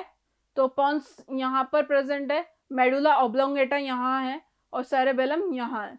और हमने बोला कि सेरेबेलम जो है वो सेरेब्रम की तरह होता है। इस डायग्राम में सेरेब्रम शो नहीं कर रखा है, लेकिन जो फोरब्रेन का पार्ट है यहाँ पे होता है वो cerebrum. Pons varolii, it is a small ovoid body located near the brain stem. It control some aspect of respiration. अब ब्रेन स्टेम क्या है कि ये यहाँ से जहाँ से स्टार्टिंग हो रही है उसकी ब्रेन की, तो उसके पास में प्रेजेंट है। और ये क्या है कि ओवॉइड स्ट्रक्चर है और ये कंट्रोल कर रही है रेस्पिरेशन को। नेक्स्ट है medulla oblongata. It is the stem of the brain. It controls involuntary activities like coughing, sneezing, heartbeat etcetera. जो मेडुला ऑब्लोंगेटा है ये कंट्रोल कर रहा है कफिंग को, स्नीजिंग को, हार्ट बीट को, और इसी को हमने बोला है स्टेम, ब्रेन स्टेम। तो इसी के पास में जो है पॉन्स प्रेजेंट है। और हमने ये चीज बोली कि पॉन्स जो है वो लोकेटेड है नियर द ब्रेन स्टेम। और ब्रेन स्टेम जो है वो है मेडुला ऑब्लोंगेटा, इसको हमने बोला है ब्रेन स्टेम। नेक्स्ट है ब्रेन। अब जो है ओवरव्यू क्या होता है ब्रेन का, कि the human brain is a command centre for the human nervous system. Human nervous system को जो कंट्रोल कर रहा है वो है brain. It receives input from the sensory organ. ये सेंसरी ऑर्गन्स से रिसीव करता है सेंसरी नर्व्स के थ्रू इम्पल्सेस को, and sends output through the muscles. ये किसके थ्रू होता है? मोटर नर्व के थ्रू, जैसे कि हमने पढ़ा अभी। The human brain has the same basic structure as the other mammals brains. अभी हमने जो स्ट्रक्चर पढ़ी वो थी ह्यूमन ब्रेन की। अब जो बाकी मैमल्स का ब्रेन होता है वो भी इसी की तरह होता है, बट जो ह्यूमन ब्रेन है और बाकी मैमल्स के ब्रेन में फ़र्क क्या है कि जो ह्यूमन का ब्रेन है वो लार्ज होता है एज कम्पेयर टू बाकी मैमल्स के ब्रेन के, but is larger in relation to body size than any other brains. Brain is protected by a fluid, cerebrospinal fluid, जिसको हमने ये बात करी थी कि सेरेब्रोस्पाइनल फ्लूइड जो है वो ब्रेन को प्रोटेक्टेड करता है, और ये जो है एक्ट करता है as a shock absorber. It has several layers called meninges, जो ब्रेन को प्रोटेक्ट कर रही है। मेनिंजेस जो मेम्ब्रेनस पार्ट है, सेवरल लेयर्स बनी हुई है, तो उसको हमने बोल दिया मेनिंजेस। स्पाइनल कॉर्ड क्या कर रहा है? अब स्पाइनल कॉर्ड क्या है कि ये भी वर्टिब्रल कॉलम जो होता है उसके अंदर इनक्लोज रहता है स्पाइनल कॉर्ड, तो उसको ये भी एक्टिविटीज परफॉर्म करता है काफ़ी सारी। तो क्या होता है। तो ईईजी की सबसे पहले हम देखते हैं कि फुल फॉर्म क्या होती है। तो ईईजी की फुल फॉर्म है इलेक्ट्रोइंसिफेलोग्राम। इलेक्ट्रोइंसिफेलोग्राम।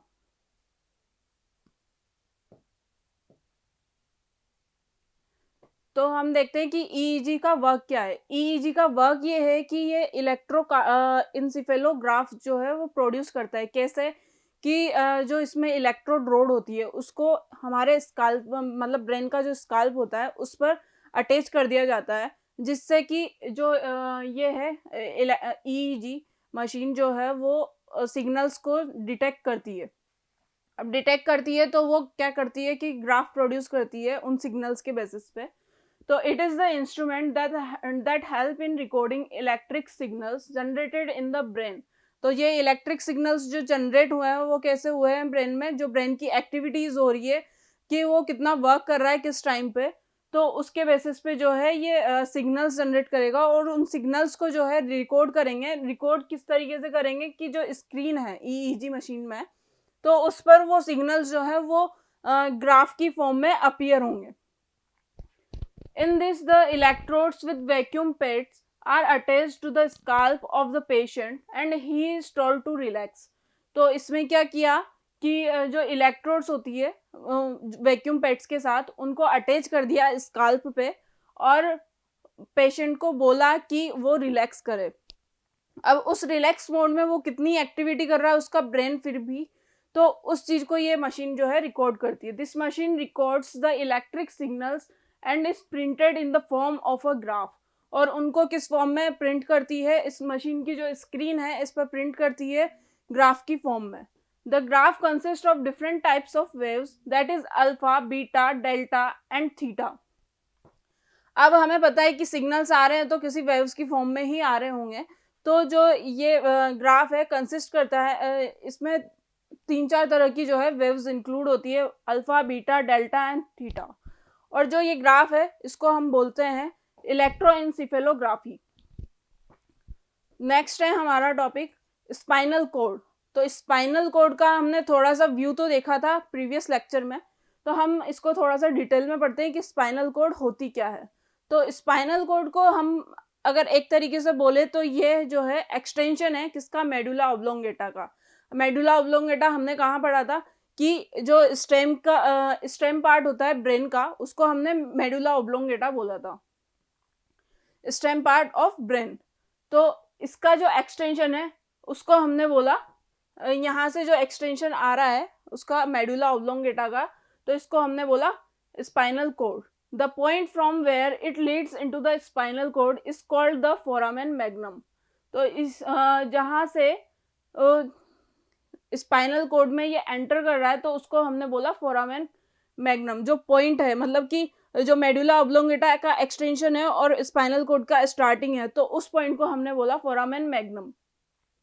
The spinal cord is divided into 5 region. Spinal cord को जो है 5 रीजन्स में डिवाइड किया है और इसमें जो होता है 32 पेयर्स ऑफ नर्व्स जो है वो प्रेजेंट होती है, जो कि ये अराइज करता है, यानी कि स्पाइनल कॉर्ड जो है ये 32 पेयर्स जो नर्व्स होती हैं उनको अराइज करता है, दैट आर अराइजिंग और terminating into the spinal cord.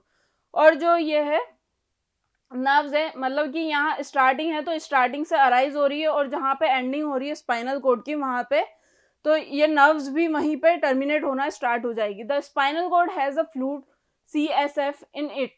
CSF की हमने कल फुल फॉर्म देखी थी, सेरेब्रो स्पाइनल फ्लूइड, जो कि प्रोटेक्ट कर रहा था इसको, ब्रेन को भी वो प्रोटेक्ट करता है।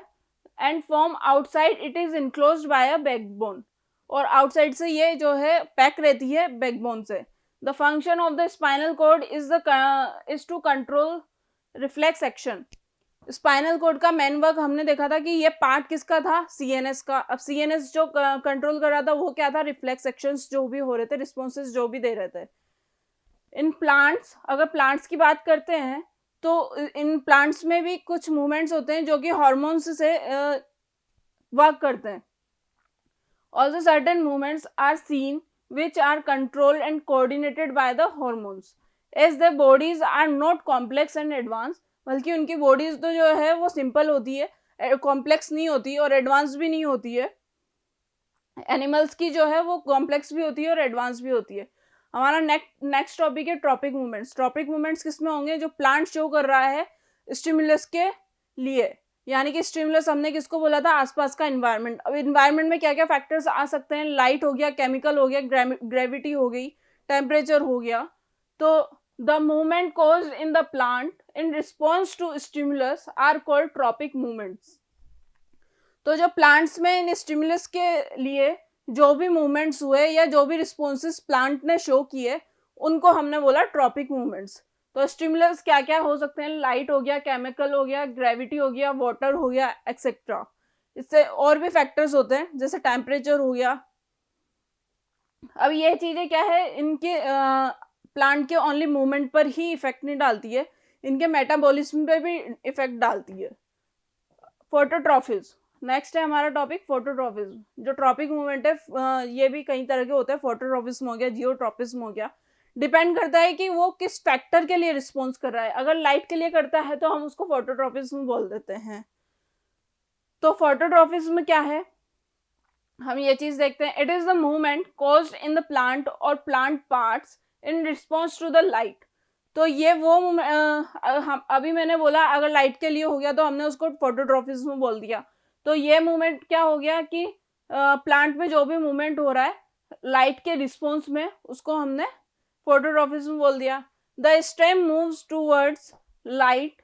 अगर स्टेम लाइट की तरफ मूव कर रही है, लाइक कोई प्लांट है, हम देखते हैं जनरली कि स्ट्रेट ग्रो करता है, लेकिन अगर वो लाइट की डायरेक्शन में जो है ग्रोथ कर रहा है, लाइक हम यहाँ देखें कि ये सन है, ये सन की डायरेक्शन में ग्रो कर रहा है। क्यों? क्योंकि इधर से इसको लाइट मिल रही है। तो अगर ये इस डायरेक्शन में ग्रो कर रहा है तो इसको हमने बोला पॉजिटिव फोटोट्रॉपिज्म। तो जो प्लांट हुआ वो पॉजिटिवली फोटोट्रॉपिक हो गया। अगर रूट्स की बात करें वहीं पे, तो वो जो है दूर, मतलब यानी कि लाइट की डायरेक्शन में ना जाकर दूसरी डायरेक्शन में ग्रो कर रही है, तो वो हो गया नेगेटिवली फोटोट्रॉपिक। अब प्लांट पार्ट्स भी जो है वो अलग अलग जो है रिस्पॉन्स शो करते हैं। लाइक हम यहीं देख रहे हैं कि स्टेम जो है वो पॉजिटिवली फोटोट्रॉपिक शो कर रही है और जो है रूट्स हैं वो नेगेटिवली फोटोट्रॉपिज्म शो कर रही है। These movements are fixed and do not change with time and with the direction of stimulus. तो ये जो मूवमेंट्स होते हैं ये फिक्स होते हैं, यानी कि ये डिपेंड कर रहे हैं कि कौन सा फैक्टर काम कर रहा है। तो ये जो मूवमेंट्स हैं ये चेंज नहीं होंगे ना टाइम के साथ ना स्टिमुलस के साथ। नेक्स्ट है फोटोपीरियडिज्म।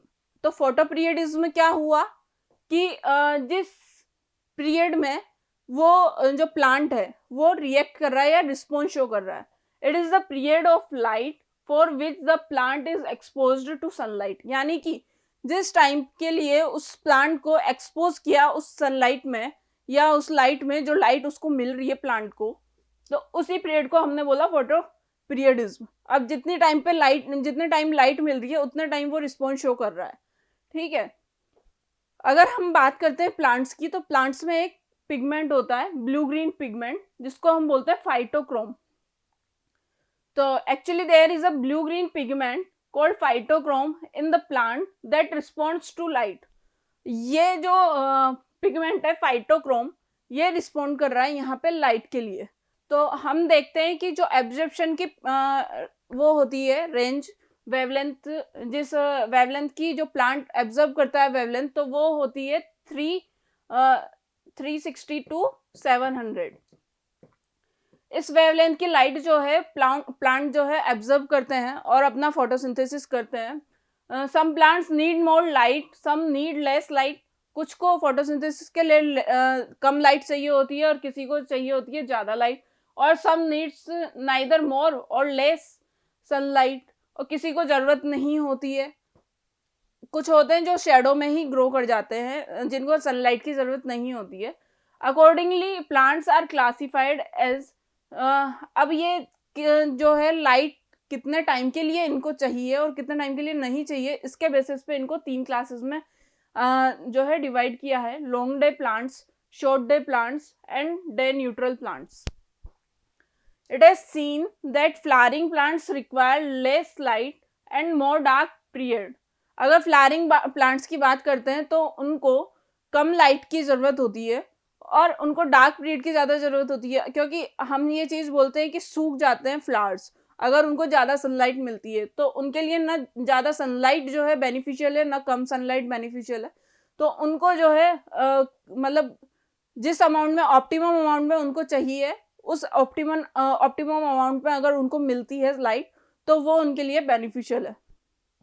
वेयर इज अगर हम वेजिटेटिव पार्ट्स की बात करते हैं, वेजिटेटिव पार्ट्स कौन कौन से होते हैं, लाइक स्टेम हो गया, रूट्स हो गया, जो अपने आप में ग्रो कर सकते हैं, यानी कि उन पार्ट्स को हमने बोला वेजिटेटिव पार्ट्स।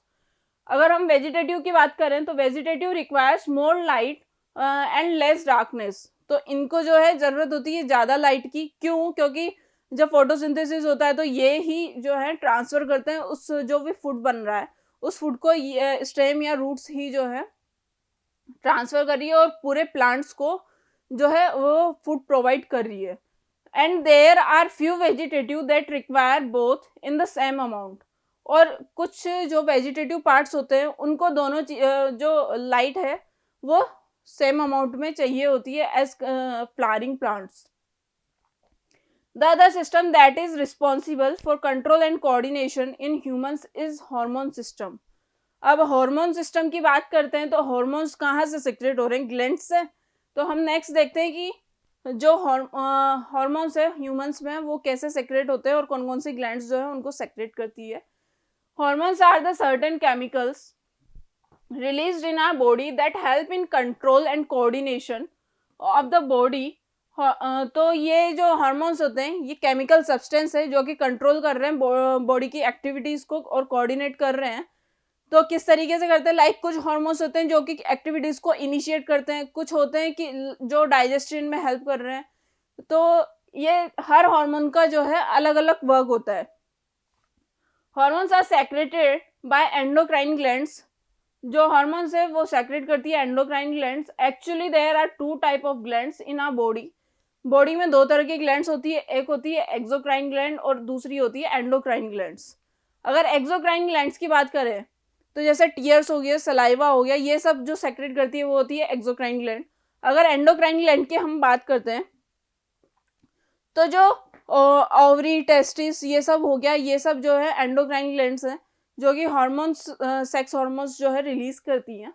एक्सोक्राइन ग्लैंड की अगर बात करते हैं तो ये जो है डक्ट्स के साथ होती हैं।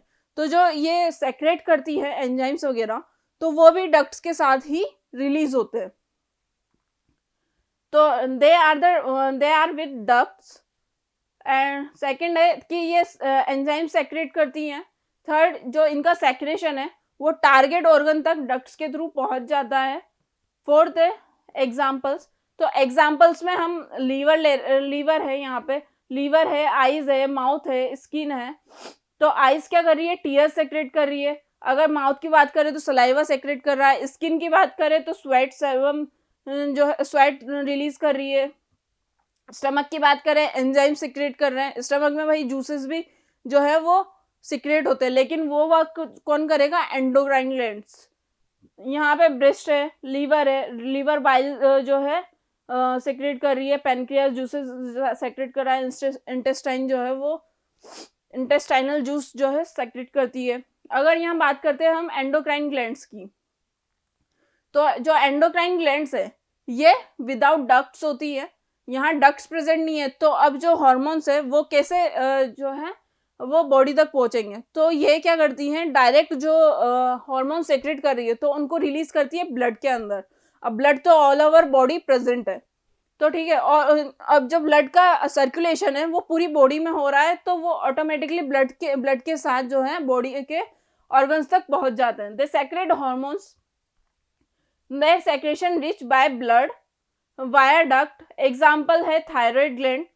यहाँ पे अब इतनी सारी ग्लैंड्स होती है कि हाइपोथैलेमस हो गया, पिट्यूटरी ग्लैंड हो गया, पाइनल ग्लैंड हो गया। ये सब ग्लैंड्स क्या हैं? एंडोक्राइन सिस्टम की हैं।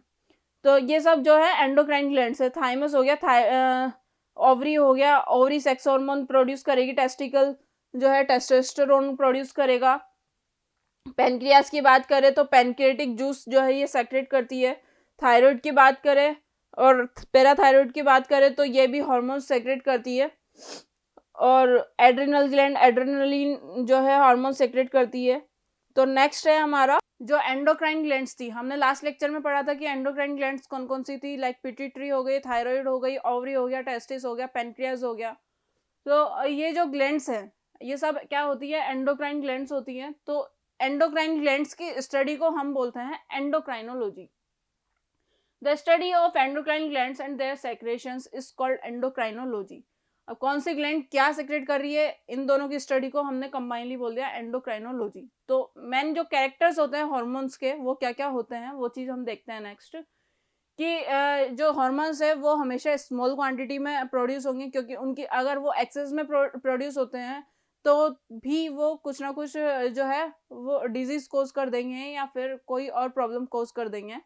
तो इसलिए वो लिमिटेड अमाउंट में ही प्रोड्यूस होते हैं, सेक्रेट होते हैं, secreted by the endocrine glands.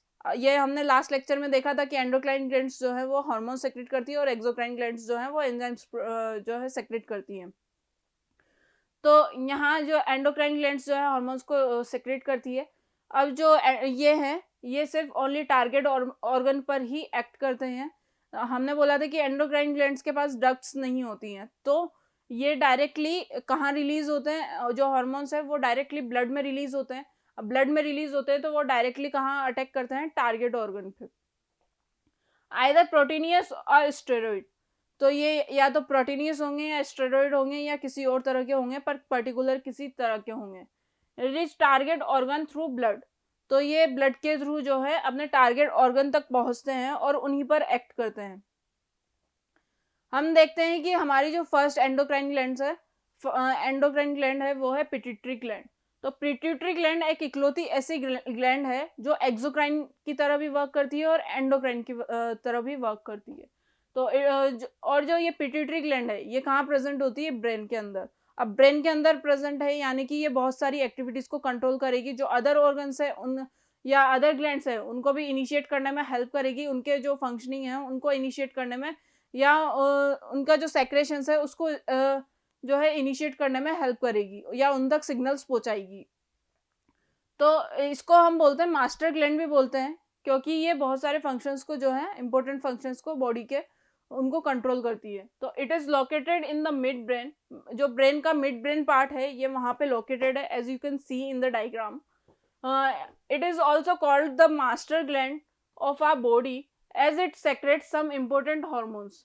तो हमने इसको मास्टर ग्लैंड भी बोला क्योंकि ये बॉडी के कुछ इंपॉर्टेंट हॉर्मोन्स को सेक्रेट करती है। The functioning of it is control by a part of the brain called the hypothalamus. जो ब्रेन का पार्ट है हाइपोथैलेमस जो है और भी जो ग्लैंड्स है या हॉर्मोन्स है उनके सेक्रेशन को भी कंट्रोल करता है पिट्यूटरी के साथ। तो जो ये पिट्यूटरी ग्लैंड के जो हार्मोन सेक्रेट हो रहे हैं उनको कौन कंट्रोल कर रहा है, हाइपोथैलेमस। तो नेक्स्ट है हमारा ग्रोथ हार्मोन। अगर ग्रोथ हार्मोन की बात करें, अब नाम से ही पता चल रहा है ग्रोथ हार्मोन तो ग्रोथ में ही हेल्प करेगा। तो कितनी हाइट जो है बढ़ेगी या कम होगी, तो जो भी ग्रोथ होती है, जो भी ग्रोथ फैक्टर्स होते हैं, तो उन सब में जो है ग्रोथ हार्मोन हेल्प करेगा। It helps in the growth of body. अगर ग्रोथ हार्मोन एक्सेस अमाउंट में प्रोड्यूस हो रहा है तो जिजेंटिज्म जो है कॉज करेगा। जिजेंटिज्म क्या होता है कि हाइट जो है वो एक्सेस अमाउंट में बढ़ रही है। अब एक्सेस अमाउंट में जब ग्रोथ हार्मोन सेक्रेट होगा तो हाइट भी एक्स्ट्रा बढ़ेगी। अब एक्स्ट्रा हाइट बढ़ेगी तो बच्चे में जो है जल्दी जो है ग्रोथ हाइट जो है बढ़ जाएगी और बहुत ज़्यादा बढ़ जाएगी, जो इतनी जो उनके पेरेंट्स में भी नहीं है। It's secrete in less amount. अगर लेस अमाउंट में होता है तो डॉर्फिज्म कोज करेगा। डॉर्फिज्म क्या होता है कि कम हाइट ग्रो हो रही है।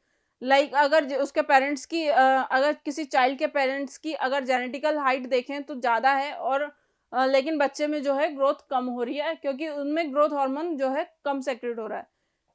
नेक्स्ट है प्रोलैक्टिन। प्रोलैक्टिन का वर्क क्या होता है कि ये हेल्प करता है मेमोरी ग्लैंड्स के डेवलपमेंट में। अगर मेमोरी ग्लैंड्स का डेवलपमेंट नहीं हुआ तो क्या होगा, मिल्क प्रोडक्शन नहीं होगा। मिल्क प्रोडक्शन नहीं होगा तो बेबी फीडिंग नहीं होगी। तो प्रोलैक्टिन क्या करता है, help in the development of mammary glands. Next है हमारा ऑक्सीटोसिन। तो ऑक्सीटोसिन जो है इसको हम बर्थ हार्मोन भी बोलते हैं। क्यों? क्योंकि ये हेल्प करता है मिल्क सेक्रेशन में। Through these mammary glands. जो हमने ऊपर मेमोरी ग्लैंड्स का डेवलपमेंट, प्रोलैक्टिन जो था मेमोरी ग्लैंड्स का डेवलपमेंट कर रहा था, अब इनका जब डेवलपमेंट होगा तो ऑक्सीटोसिन जो है वो इनकी हेल्प करेगा मिल्क के सेक्रेशन में। एडीएच की फुल फॉर्म होती है एंटी डायूरेटिक हार्मोन, तो ये हेल्प करता है ऑस्मोरेगुलेशन में। नेक्स्ट है हमारा कि ट्रॉपिक हार्मोन। ट्रॉपिक हार्मोन क्या होता है कि ये दूसरे जो ग्लैंड्स होती है या दूसरे जो हार्मोन्स होते हैं तो उनकी एक्टिविटीज को परफॉर्म कराने में हेल्प करता है या उनको इनिशिएट करता है। तो it looks after the secretion from other glands, तो जो दूसरी ग्लैंड्स सेक्रेट कर रही है हार्मोन्स उनके लिए ये रिस्पॉन्सिबल होता है। तो थायराइड ग्लैंड नेक्स्ट है हमारा। थायराइड ग्लैंड हमने अभी पढ़ा पिट्यूटरी ग्लैंड और ग्रोथ हार्मोन। पिट्यूटरी ग्लैंड जो हार्मोन सेक्रेट कर रही है उन हार्मोन्स की हमने वर्किंग पढ़ी। नेक्स्ट है हमारी थायराइड ग्लैंड। तो थायराइड ग्लैंड की अगर बात करते हैं हम तो ये बायलोब्ड होती है। डायग्राम में आप देख सकते हो कि ये बायलोब्ड है, located in the neck area में प्रेजेंट है। इट सेक्रेट्स थायरोक्सिन, थायरोक्सिन को हम बोलते हैं T4, और इसके साथ ये T3 भी प्रोड्यूस करता है, और इसके साथ एक और हार्मोन होता है कैल्सिटोनिन, तो ये प्रोड्यूस करता है ये 3 हार्मोन। थायरोक्सिन का वर्क देखते हैं तो ये कंट्रोल करता है metabolism of fat and proteins and carbohydrates. तो ये जो है मेटाबॉलिक एक्टिविटीज क्या होती है कि जो भी केमिकल रिएक्शंस हो रही है बॉडी में उसको हम बोलते हैं मेटाबॉलिक एक्टिविटीज, और उसको कलेक्टिवली हमने एक टर्म दे दी मेटाबॉलिज्म। तो बॉडी में जितनी भी एक्टिविटीज हो रही है तो उन सबको हमने बोल दिया मेटाबॉलिज्म। तो मेटाबॉलिज्म जो फैट प्रोटीन्स कार्बोहाइड्रेट्स इनके लिए जो पर्टिकुलर मेटाबॉलिज्म होता है या केमिकल रिएक्शंस होती है बॉडी में तो उनको कंट्रोल करता है थायरोक्सिन हार्मोन। अगर इसकी कमी हो जाती है या इसकी जो अमाउंट है उसमें कुछ डिफेक्ट आ जाता है यानी कि कम हो जाती है ज़्यादा हो जाती है तो ये थायराइड जो है कोज करती है। थायराइड एक बीमारी है जो कि अडल्ट्स में भी होती है और चिल्ड्रंस में भी होती है। चिल्ड्रंस में होती है तो क्रेटिनिज्म कोज करती है।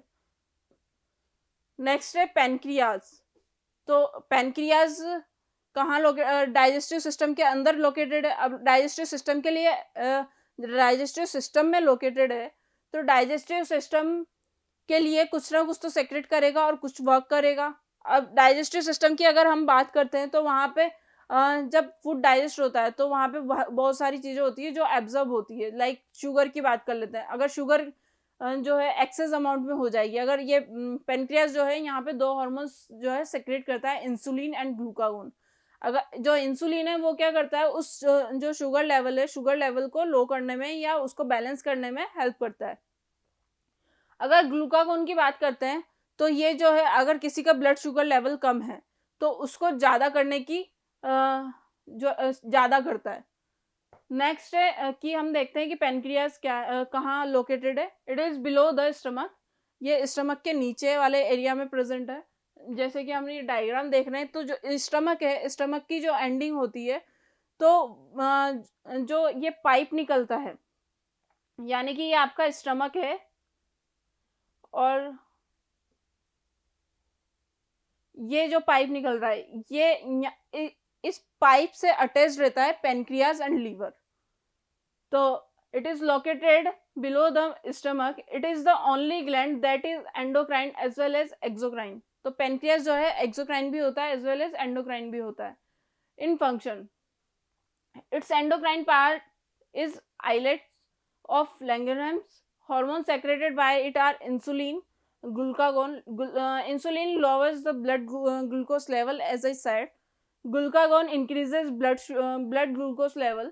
डेफिशिएंसी अगर इन हार्मोन्स की डेफिशिएंसी हो जाती है तो क्या होगा कि अब जब शुगर लेवल बढ़ जाएगा, जब इंसुलिन सेक्रेट नहीं होगा या इसकी डेफिशिएंसी हो जाएगी तो अब जो ब्लड शुगर लेवल है वो कम नहीं हो रहा, या फिर अगर ग्लूकागोन सेक्रेट नहीं हो रहा तो वो ब्लड शुगर लेवल ज़्यादा नहीं हो रहा, बैलेंस नहीं हो रहा यानी कि। तो अगर शुगर लेवल बढ़ जाता है तो क्या कोज करेगा डायबिटीज़। अब डायबिटीज़ कोज करेगा तो और डायबिटीज़ कब होती है जब जो शुगर लेवल है वो कंट्रोल नहीं होता है। अब नेक्स्ट है हमारी एड्रिनल ग्लैंड। हमने फर्स्ट पढ़ी पिट्यूटरी ग्लैंड, सेकंड पढ़ी हमने थायराइड ग्लैंड, थर्ड हमने पढ़ा था पेनक्रियाज। नेक्स्ट है हमारा adrenal gland. It is located on the kidney. ये कहाँ प्रेजेंट है? किडनीज के अंदर। तो ये as you can see in the diagram, तो ये किडनीज है, किडनीज के यहाँ पे ये एड्रिनल ग्लैंड प्रेजेंट है। ये जो एड्रिनल ग्लैंड है ये क्या सेक्रेट करेगी? एड्रिनलिन हार्मोन और कॉर्टिकोइड हार्मोन। अब एड्रेनलिन का वर्क क्या होता है कि ये प्रिपेयर करता है बॉडी को फॉर द एक्शंस, यानी कि कौन से सिग्नल्स कैसे पहुंच रहे हैं। अगर इसका एक और वर्क ये है कि ये जो फीलिंग्स आती है बॉडी में या माइंड में, तो उनको भी जनरेट कौन करता है? Adrenaline hormone.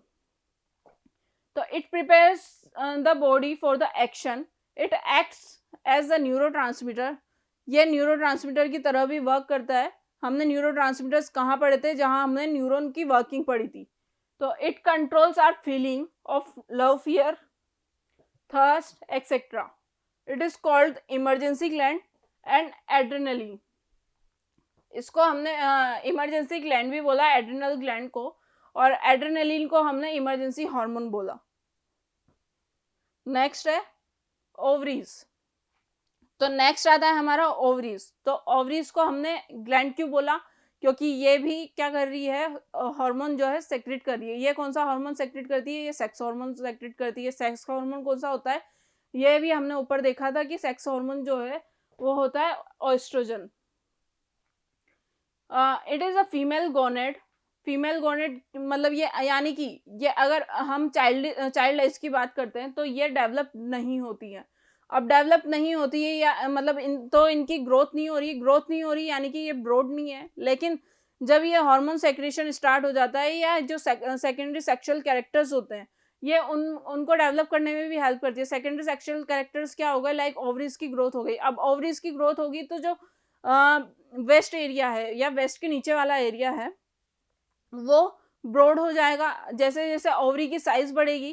क्योंकि हमने बोला कि चाइल्ड एज में जो है ओवरीज ग्रो नहीं करी थी। अब जब वो ग्रो करेंगी यानी कि लार्ज हो जाएगी साइज में, तो क्या होगा कि जो एरिया है वो भी ब्रॉड हो जाएगा।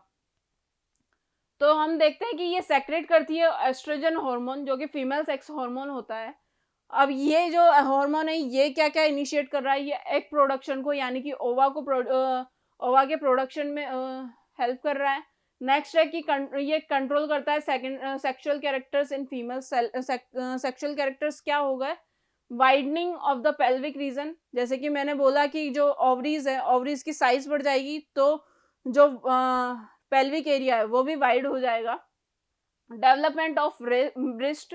अगर अब मेमरी ग्लैंड्स का डेवलपमेंट हो रहा है तो ब्रेस्ट का भी डेवलपमेंट होगा। ब्रेस्ट का जब डेवलप होगा तभी तो मिल्क का सेक्रेशन होगा, अदरवाइज मिल्क का सेक्रेशन कैसे होगा?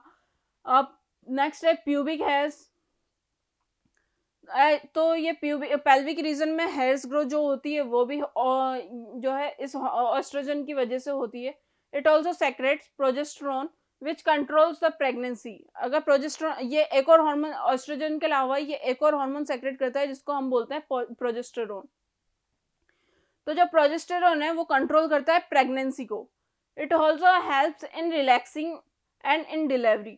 अब ये जो बेबी की डिलीवरी होती है उसमें भी हेल्प करता है और रिलैक्सिंग में भी हेल्प करता है।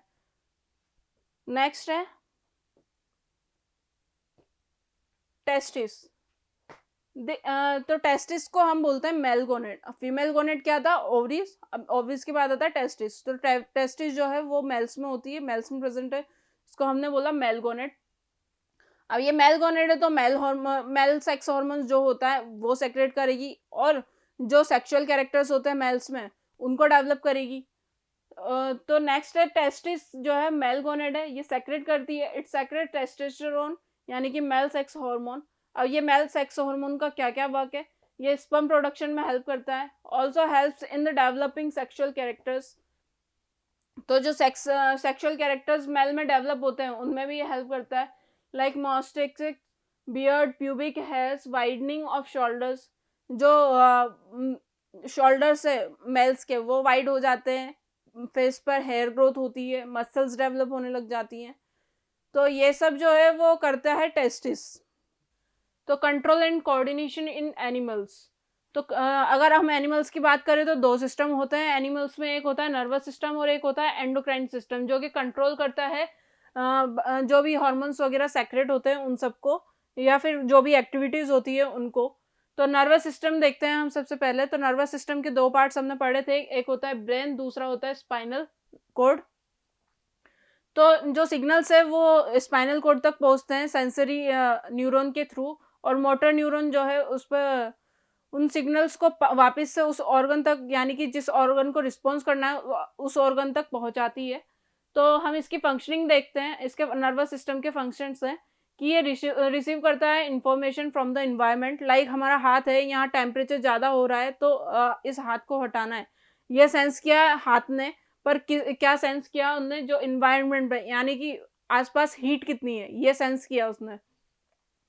तो receive the information from the environment, to receive the information from the various parts of the body parts, to act accordingly through muscles and glands. ये मसल्स और ग्लैंड्स के थ्रू जो है एक्ट करता है और बहुत सारी बॉडी पार्ट्स पे ये रिएक्ट करता है। अगर स्टिमुलस की बात करें तो स्टिमुलस क्या होता है कि कोई भी चेंज इन्वायरमेंट के अंदर, उसको हमने स्टिमुलस बोला। Change in the environment to which the organism respond is called stimulus. जैसे कि touching of a hot plate, hot plate को टच किया, हाथ हटाना है, ये कैसे रिस्पॉन्स आया, ये इस रिस्पॉन्स को हमने बोला stimulus. Response the reaction of our body to stimulus. तो इस जो स्टिमुलस है, स्टिमुलस के अगेंस्ट जो रिस्पॉन्स आ रहा है बॉडी से, ब्रेन से जो भी सिग्नल्स पास आउट हो रहे हैं उस ऑर्गन तक, उसको हमने बोल दिया रिस्पॉन्स। एग्जाम्पल है withdrawal of our hand on a touching hot plate.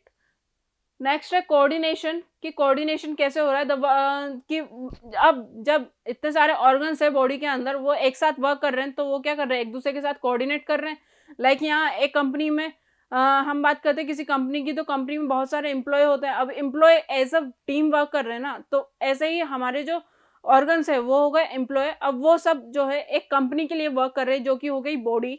तो हम इस तरीके से इसको कोरिलेट करके याद रखेंगे, the working together of various organs of the body of an organism in a proper manner। यानी कि उनका एक सिस्टम है कि उस सिस्टमेटिक मैनर में वो वर्क कर रहे हैं, प्रॉपर मैनर में, to produce appropriate reactions to a stimulus is called coordination. और उस स्टिमुलस के अगेंस्ट अच्छा रिएक्शन या जो भी पॉजिटिव या नेगेटिव रिएक्शंस होते हैं उनको प्रोड्यूस कर रहे हैं, तो उसको हम बोल रहे हैं कोऑर्डिनेशन। नेक्स्ट है कि रिसेप्टर्स। अब रिसेप्टर्स क्या होते हैं, ये हमने पहले देखा था कि जब हमने इम्पल्स कंडक्शन पढ़ा था, तो हमने उसमें देखा कि जो डेंड्रिट्स है, डेंड्रिट्स पे क्या है, कुछ रिसेप्टर्स प्रेजेंट है। यानी कि जो मतलब जो सिग्नल्स आ रहे हैं न्यूरोट्रांसमीटर्स, जो सिग्नल्स आ रहे हैं न्यूरोट्रांसमीटर्स की फॉर्म में, तो उनको रिसीव कौन कर रहा था, कि रिसेप्टर साइट। तो रिसेप्टर्स क्या हैं, are specialised tips of some nerve cells, जो नर्व सेल है, that detect the information from the environment. तो वो क्या कर रहा है कि जो रिसेप्टर्स है वो जैसे हमारे हाथ में थर्मो रिसेप्टर है, थर्मो रिसेप्टर जो है वो क्या सेंस किया उसने, कि हॉट प्लेट है, तो थर्मो रिसेप्टर ने ये सेंस किया। अब इन जो ये सेंस कर रहे हैं, यानी कि ये सेंस जो इन रिसेप्टर्स की वजह से हो रहा है, उनको हमने बोला रिसेप्टर्स। जो रिसेप्टर्स है वो भी अलग अलग तरीके के होते हैं अलग अलग ऑर्गन्स में। लाइक हम बात करें फिनो रिसेप्टर, तो ये प्रेजेंट है ईयर में। इसकी फंक्शनिंग क्या है कि ये हियरिंग और बैलेंस ऑफ द बॉडी, जो हियरिंग की कैपेसिटी है उसको वो कितनी रहेगी, और उसके बाद जो ऑप्टिमम रेंज है तो वो कितनी है, उस चीज़ को कंट्रोल कर रहा है। फोटो रिसेप्टर जो है आइज में प्रेजेंट होता है, ये जो देखने वाली चीज़ है उसके स्टिमुलस को कंट्रोल करता है। देन है thermo receptor, thermo receptor present है स्किन के अंदर, जो कि अगर किसी गर्म चीज़ को टच कर रहे हो तो उसको डिटेक्ट करता है। नेक्स्ट है ऑल्फैक्टरी रिसेप्टर, ये नोज में प्रेजेंट होता है और स्मेल को डिटेक्ट करता है। नेक्स्ट है गस्टेटरी रिसेप्टर, तो गस्टेटरी रिसेप्टर जो है वो टंग में प्रेजेंट है और टेस्ट को डिटेक्ट करता है। नेक्स्ट है न्यूरॉन, न्यूरॉन भी हमने पहले इसकी स्ट्रक्चर्स पढ़ चुके हैं हम। तो इसकी स्ट्रक्चर ये क्या है, न्यूरॉन स्ट्रक्चरल और फंक्शनल यूनिट है किसकी, नर्वस सिस्टम की। और न्यूरॉन को हम नर्व सेल्स भी बोलते हैं, नर्व फाइबर्स भी बोलते हैं। ये क्या करता है कि ये इलेक्ट्रिकली जो है एक्साइटेबल सेल्स है। क्यों बोला हमने इसको इलेक्ट्रिकली एक्साइटेबल सेल्स? क्योंकि जो ये पास ऑन कर रहा है, यानी कि जो सिग्नल्स पास ऑन कर रहा है वो किसकी फॉर्म में कर रहा है? इलेक्ट्रिकल्स की फॉर्म में। तो इसको हमने एक्साइटेबल सेल्स बोला। In the nervous system that functions to process and transmit information. तो ये क्या करता है कि जो इन्फॉर्मेशन है उसको ट्रांसमिट कर रहा है इलेक्ट्रिकल फॉर्म्स में, तो इसको हमने बोला इलेक्ट्रिकली एक्साइटेबल सेल्स।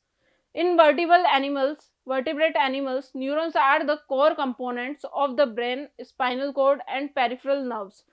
अब हमें पता है कि CNS के पार्ट्स हैं, स्पाइनल कोड, ब्रेन, तो ये कंट्रोल करते हैं, तो हमने इसको न्यूरॉन को जो है कोर कंपोनेंट बोल दिया।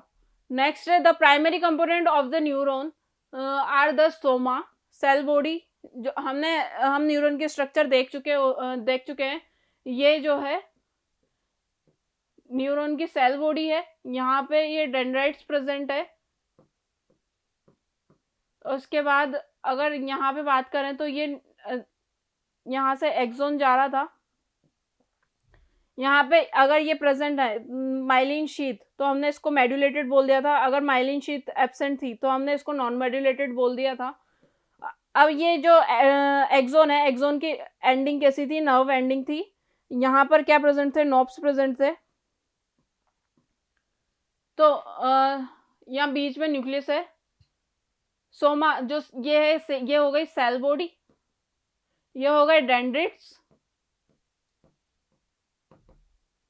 ये हो गया न्यूक्लियस, ये हो गया एक्सोन। तो हम देखते हैं कि एक पार्ट हो गया इसका द सोमा, दूसरा हो गया द एक्सोन। एक्सोन क्या है? Long cylinder projection that conducts electrical impulse away from the cell body. Cell body से जो इम्पल्सेस पास हो रही है वो किसके थ्रू हो रही है? एक्सोन के थ्रू हो रही है। डेंड्रिट्स क्या है? डेंड्रिट्स जो है ये ट्री लाइक स्ट्रक्चर है, इसमें बहुत सारी ब्रांचेस होती है, सेल बॉडी से बहुत सारी ब्रांचेस निकलती है, उसको हमने बोला dendrites. Tree like structure that receives message from other neurons and synapsis.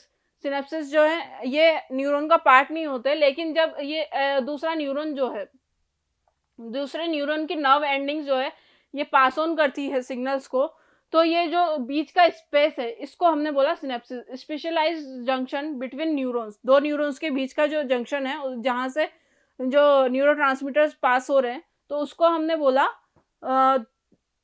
Synapses. Next है mechanism of reflex action. Mechanism of reflex action हमने पहले भी पढ़ा है कि किस तरीके से होता है। लाइक कोई भी कैंडल जल रही है, ये कैंडल है जल रही है, हाथ जो है हीट महसूस करेगा, यानी कि हीट फील करेगा और हाथ हटा लेगा। अब ये प्रोसेस जो है वो कैसे हुई कि हीट फील करी यहाँ पे जो रिसेप्टर्स थे उनने, देन सेंसरी न्यूरॉन के थ्रू ये मैसेज पहुंचा स्पाइनल कॉर्ड में। अब वहाँ से जो मैसेज आया वो किसके थ्रू आया? मोटर न्यूरॉन के थ्रू। अब मोटर न्यूरॉन के थ्रू जब सिग्नल आया तो जो टारगेट ऑर्गन है यानी कि हाथ, उसने क्या रिस्पॉन्स शो किया, मतलब हाथ हटाया। तो a reflex mechanism involves a receptor organ and effector organ. Receptor organ कौन सा हो गया? जिसने उस हीट को डिटेक्ट किया। नेक्स्ट हो गया इफेक्टर ऑर्गन, जिसने रिस्पॉन्स शो किया, यानी कि हमारा हाथ ने रिस्पॉन्स शो किया। नेक्स्ट है some type of communication network. अब ये जो सेंसरी न्यूरॉन और मोटर न्यूरॉन जो भी कम्युनिकेट कर रहे हैं, ये किस तरीके से, ये क्या फॉर्म कर रहे हैं? एक कम्युनिकेशन नेटवर्क फॉर्म कर रहे हैं। ये इंफॉर्मेशन का जो ट्रांसफर हो रहा है इसको हमने कम्युनिकेशन नेटवर्क बोला है। When a sensory receptor is stimulated, signals pass from it along a sensory neuron to spinal cord. The message travels out of the spinal cord along a motor neuron to the effector organ, example a muscle or a gland, which show the response. Such a pathway is called a reflex arc. अब इसी pathway को हमने क्या बोल दिया, जो अभी हमने बोला कि इसने डिटेक्ट किया, सेंसरी न्यूरॉन से पास हो गया, फिर वापस मोटर न्यूरॉन के थ्रू ऑर्गन, टारगेट ऑर्गन तक आ गया जो इसको रिस्पॉन्स शो करना है, तो इसको हमने बोल दिया reflex arc. In most cases, however, the basic physiological mechanism behind a reflex is more complicated than the reflex arc theory would suggest. जैसा कि रिफ्लेक्स आर्क थ्योरी ने बताया, जैसे कि हमने बोला अभी, तो उससे ज़्यादा कॉम्प्लिकेटेड होती है लेकिन ये प्रोसेस जो होती है। नेक्स्ट है ह्यूमन नर्वस सिस्टम। तो हमने जो अभी पढ़ी थी वो थी बेसिक यूनिट नर्वस सिस्टम की, जो कि थी न्यूरॉन। तो नर्वस सिस्टम अगर बात करें तो nervous system of vertebrates including human is divided into 2 parts. अगर 2 पार्ट्स की बात करें यानी कि कौन कौन से उसमें कैटेगराइज किया है इसको, एक हो गया सेंट्रल नर्वस सिस्टम, दूसरा हो गया पेरिफेरल नर्वस सिस्टम यानी कि पीएनएस। तो जो सीएनएस है वो मेजर डिवीजन है जो कि ब्रेन और स्पाइनल कोड कंसिस्ट करता है। स्पाइनल कैनाल जो है वो कंटेन करती है स्पाइनल कोड। हमने अभी पढ़ा था कि स्पाइनल कोड जो है वो एक्सटेंशन है किसका, मेडुला ऑब्लोंगेटा का, हमने प्रीवियस लेक्चर में देखा था। While the cranial cavity contains the brain, और जो ब्रेन है वो प्रेजेंट होता है स्कल में यानी कि क्रेनियम में, तो उस क्रेनियम और क्रेनियल कैविटी को हमने बोल दिया स्कल। नेक्स्ट है ह्यूमन नर्वस सिस्टम, जो है वो कितने तरह का होता है और उसके टाइप्स क्या हैं, या उसके पास कौन कौन से बॉडी पार्ट्स हैं। तो हमने अभी देखा कि सेंट्रल नर्वस सिस्टम जो है ये ब्रेन और स्पाइनल कोड प्रेजेंट होता है इसमें। ब्रेन में भी 3 पार्ट्स होते हैं, फोर ब्रेन, मिड ब्रेन और हाइंड ब्रेन, जो कि हमने प्रीवियस लेक्चर में देख चुके हैं प्रीवियस लेक्चर्स में। नेक्स्ट है पेरिफेरल नर्वस सिस्टम। अब हमने प्रीवियस लेक्चर्स में ये भी देखा था कि जो पीएनएस है वो भी दो तरह की नर्व्स जो है कंटेन करता है, क्रेनियल नर्व्स और स्पाइनल नर्व्स। ये जो क्रेनियल नर्व्स है अराइज होती है ब्रेन से, और जो स्पाइनल नर्व्स है ये कहाँ से आती है, स्पाइनल कोड से। नेक्स्ट है autonomic nervous system. Autonomic nervous system जो है इनवॉलेंट्री एक्टिविटीज को कंट्रोल करता है, और ये भी 2 तरह के होता है, सिंपैथेटिक और पैरासिम्पैथेटिक नर्वस सिस्टम। नेक्स्ट है कोऑर्डिनेशन इन प्लांट्स। या अब कोऑर्डिनेशन इन प्लांट्स क्या हुआ कि उसमें कैसे मूवमेंट्स जो हैं वो कंट्रोल हो रहे हैं। तो अब मूवमेंट्स की बात करें तो अलग अलग फैक्टर प्रेजेंट है इन्वायरमेंट में, अब उनके लिए प्लांट किस तरीके से रिस्पॉन्स शो कर रहा है उस चीज को हमने बोला मूवमेंट इन प्लांट्स। तो जो मूवमेंट्स है वो भी 2 तरह के हैं, एक जो है कि ग्रोथ पे डिपेंड कर रहा है और दूसरा जो है इंडिपेंडेंट है ग्रोथ से। तो जो ग्रोथ पे डिपेंडेंट है उनको तो हमने बोला ट्रॉपिक मूवमेंट्स। हमने प्रीवियस लेक्चर में ट्रॉपिक मूवमेंट भी देख चुके हैं कि अगर डायरेक्शनल मूवमेंट जो है शो होता है स्टिमुलस के लिए तो उसको हमने बोला ट्रॉपिक मूवमेंट। हमने ट्रॉपिक मूवमेंट के टाइप्स भी पढ़े थे, phototropism, geotropism, chemotropism and hydrotropism. अगर फोटोट्रॉपिज्म की बात करें तो अगर केमिकल फैक्टर लाइट होता है और जो प्लांट है वो टूवर्ड्स द लाइट मूव करता है, यानी कि उसकी ग्रोथ जो है वो टूवर्ड्स द लाइट होती है, तो उसको हमने बोला फोटोट्रॉपिज्म। अगर जियोट्रॉपिज्म की बात करें तो अगर ये ग्रेविटी के रिस्पॉन्स में होता है, यहाँ जो फैक्टर है वो है ग्रेविटी। तो अगर ग्रेविटी की बात करें तो जो मूवमेंट है वो होगा ग्रेविटी के लिए, यानी कि जो स्टिमुलस यहाँ हो गया, स्टिमुलस फैक्टर क्या हो गया, ग्रेविटी। अगर कीमोट्रॉपिज्म की बात करें तो यहाँ जो मूवमेंट हो रहा है वो हो रहा है केमिकल्स के लिए। तो जैसे जो पॉलन की ग्रोथ है वो टूवर्ड्स होगी किसके, ओव्यूल के, यानी कि जो पॉलन है पॉलन ग्रो कर रहा है ओव्यूल की तरफ, तो इसको हमने बोल दिया केमिकल रिस्पॉन्स, कीमोट्रॉपिज्म। अब है हाइड्रोट्रॉपिज्म। हाइड्रो वर्ड हम यूज करते हैं वाटर के लिए, तो यहाँ पे जो मूवमेंट शो होगा वो होगा वाटर के लिए, वाटर के रिस्पॉन्स में। नेक्स्ट है फाइटो हॉर्मोन्स। तो जो हॉर्मोन्स प्लांट्स में प्रेजेंट है उनको हमने क्या बोल दिया, फाइटो हॉर्मोन्स। तो hormones present in plants are called phyto hormones.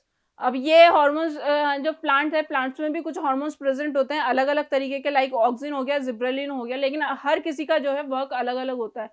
जैसे ऑक्सिन की बात करते हैं कि ऑक्सिन क्या वर्क कर रहा है कि जो ऑक्सिन है ये कहाँ प्रेजेंट है, ये जो टिप्स होती है प्लांट की उन पर प्रेजेंट है, यानी कि present on the tips of the plant. ये हेल्प करता है ग्रोथ में, तो helps in the growth of the plant, like cell multiplication हो गया, सेल इनलार्जमेंट हो गया, सेल मैच्योरेशन हो गया। जो सीड जो है डॉर्मेंट स्टेज में आता है तो उसकी डॉर्मेंसी होती है, तो उसके लिए भी यही वर्क करता है, तो ब्रेक सीड डॉर्मेंसी। नेक्स्ट है हमारा हार्मोन जिब्रेलिन हार्मोन। तो अगर जिब्रेलिन हार्मोन की बात करें तो ये भी एक तरीके से ग्रोथ हार्मोन है। ये ऑल्सो ये ग्रोथ को ही प्रमोट करता है। It also promotes the growth of the plant as it increases the height of the plant. जैसे जैसे हाइट इंक्रीज होती है वैसे जो हाइट इंक्रीज होती है तो उसके लिए जो है ये हार्मोन होता है जिब्रेलिन, जो ये रिस्पॉन्सिबल होता है जो प्लांट की हाइट है उसके लिए। नेक्स्ट है एथाइलिन। तो एथाइलिन क्या करता है, ये हेल्प करता है ripening of the fruit and vegetable. Next है साइटोकाइनिन जो हार्मोन है ये हेल्प कर रहा है closing of stomata and break seed dormancy, ये भी सीड डोरमेंसी को ब्रेक करता है और closing and opening of stomata को जो है कंट्रोल करता है।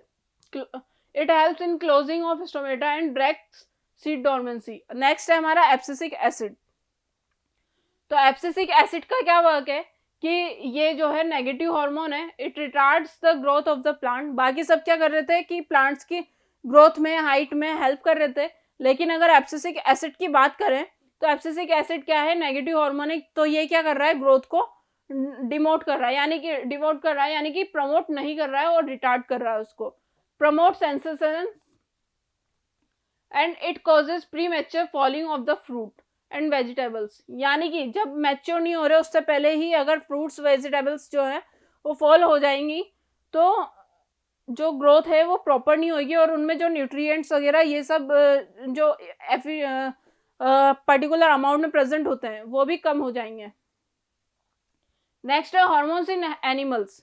अब एनिमल्स की बात करते हैं तो एनिमल्स में भी हमने अभी प्रीवियस लेक्चर में हम देख चुके हैं कि कौन कौन से जो ग्लैंड्स है कौन कौन से हार्मोन सेक्रेट करती है और हमने वहाँ पे उसकी फंक्शनिंग भी देखी थी।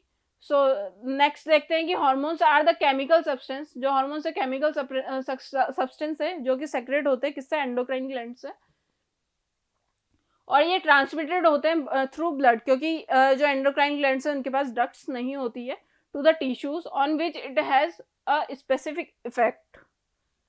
नेक्स्ट है हम हार्मोन्स देखते हैं कौन कौन से हैं। थायरोक्सिन जो कि कहाँ से कौन सी ग्लैंड रिलीज करती है, थायराइड ग्लैंड, ये प्रेजेंट होता है नेक और थ्रोट रीजन में।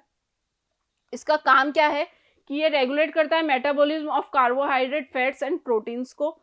नेक्स्ट है हमारा ग्रोथ हार्मोन। ग्रोथ हार्मोन क्या करेगा कि ये जो है ग्रोथ को रेगुलेट करेगा, ग्रोथ एंड डेवलपमेंट को, और ये प्रेजेंट है मिड ब्रेन में। जो ये ग्रोथ हार्मोन सेक्रेट करती है वो ग्लैंड है पिट्यूटरी ग्लैंड। नेक्स्ट है हमारा हार्मोन एड्रेनलिन। तो एड्रेनलिन जो है वो एड्रिनल ग्लैंड जो है सेक्रेट करती है, ये प्रेजेंट होता है अबव द किडनीज और ये कंट्रोल करता है किसको, रेगुलेशन को, ऑस्मो रेगुलेशन को, increasing of blood pressure, heartbeat, carbohydrate metabolism during emergency. इसको हमने इमरजेंसी ग्लैंड भी बोला था और इसको हमने इमरजेंसी हार्मोन बोला था। नेक्स्ट है इंसुलिन। तो इंसुलिन जो है वो सेक्रेट करता है पेनक्रियास, पेनक्रियास से इंसुलिन सेक्रेट होता है। इंसुलिन का वर्क क्या होता है कि ये शुगर लेवल को डाउन करता है, यानी कि ये प्रेजेंट पेनक्रियास जो है वो प्रेजेंट है below stomach, reduce and regulates the blood sugar level. Next है सेक्स हॉर्मोन्स। सेक्स हॉर्मोन्स जो है दो होते हैं, एक होता है टेस्टोस्टेरोन जो कि मेल्स में प्रेजेंट होता है, अगर फीमेल्स की बात करें तो एस्ट्रोजन जो है वो सेक्स हॉर्मोन है। और टेस्टोस्टेरोन की बात करें मेल में, तो मेल में टेस्टिस प्रेजेंट होती है जो कि मेल गोनेड है, और फीमेल की बात करें तो उसमें ओवरीज प्रेजेंट होती है जो कि फीमेल गोनेड्स है। तो ये जो है ये प्रेजेंट है जेनाइटल और लोअर एब्डोमेन एरिया में। ये चेंजेस करती हैं, changes associated with the puberty और सेक्सुअल कैरेक्टर्स। तो जो भी सेक्सुअल चेंजेस आते हैं या प्यूबर्टी से एडोलेसेंस के बीच में जो चेंजेस आते हैं, तो एडोलेसेंस के बीच में जो भी चेंजेस आएंगे वो आएंगे सेक्स हॉर्मोन्स में, क्योंकि उसमें क्या होता है जो रिप्रोडक्टिव सिस्टम है वो डेवलप होता है। So thank you. आज का लेक्चर यहीं ख़त्म होता है। हमने अभी देखा कि कौन कौन से हॉर्मोन्स क्या क्या वर्क कर रहे हैं और कैसे वर्क कर रहे हैं।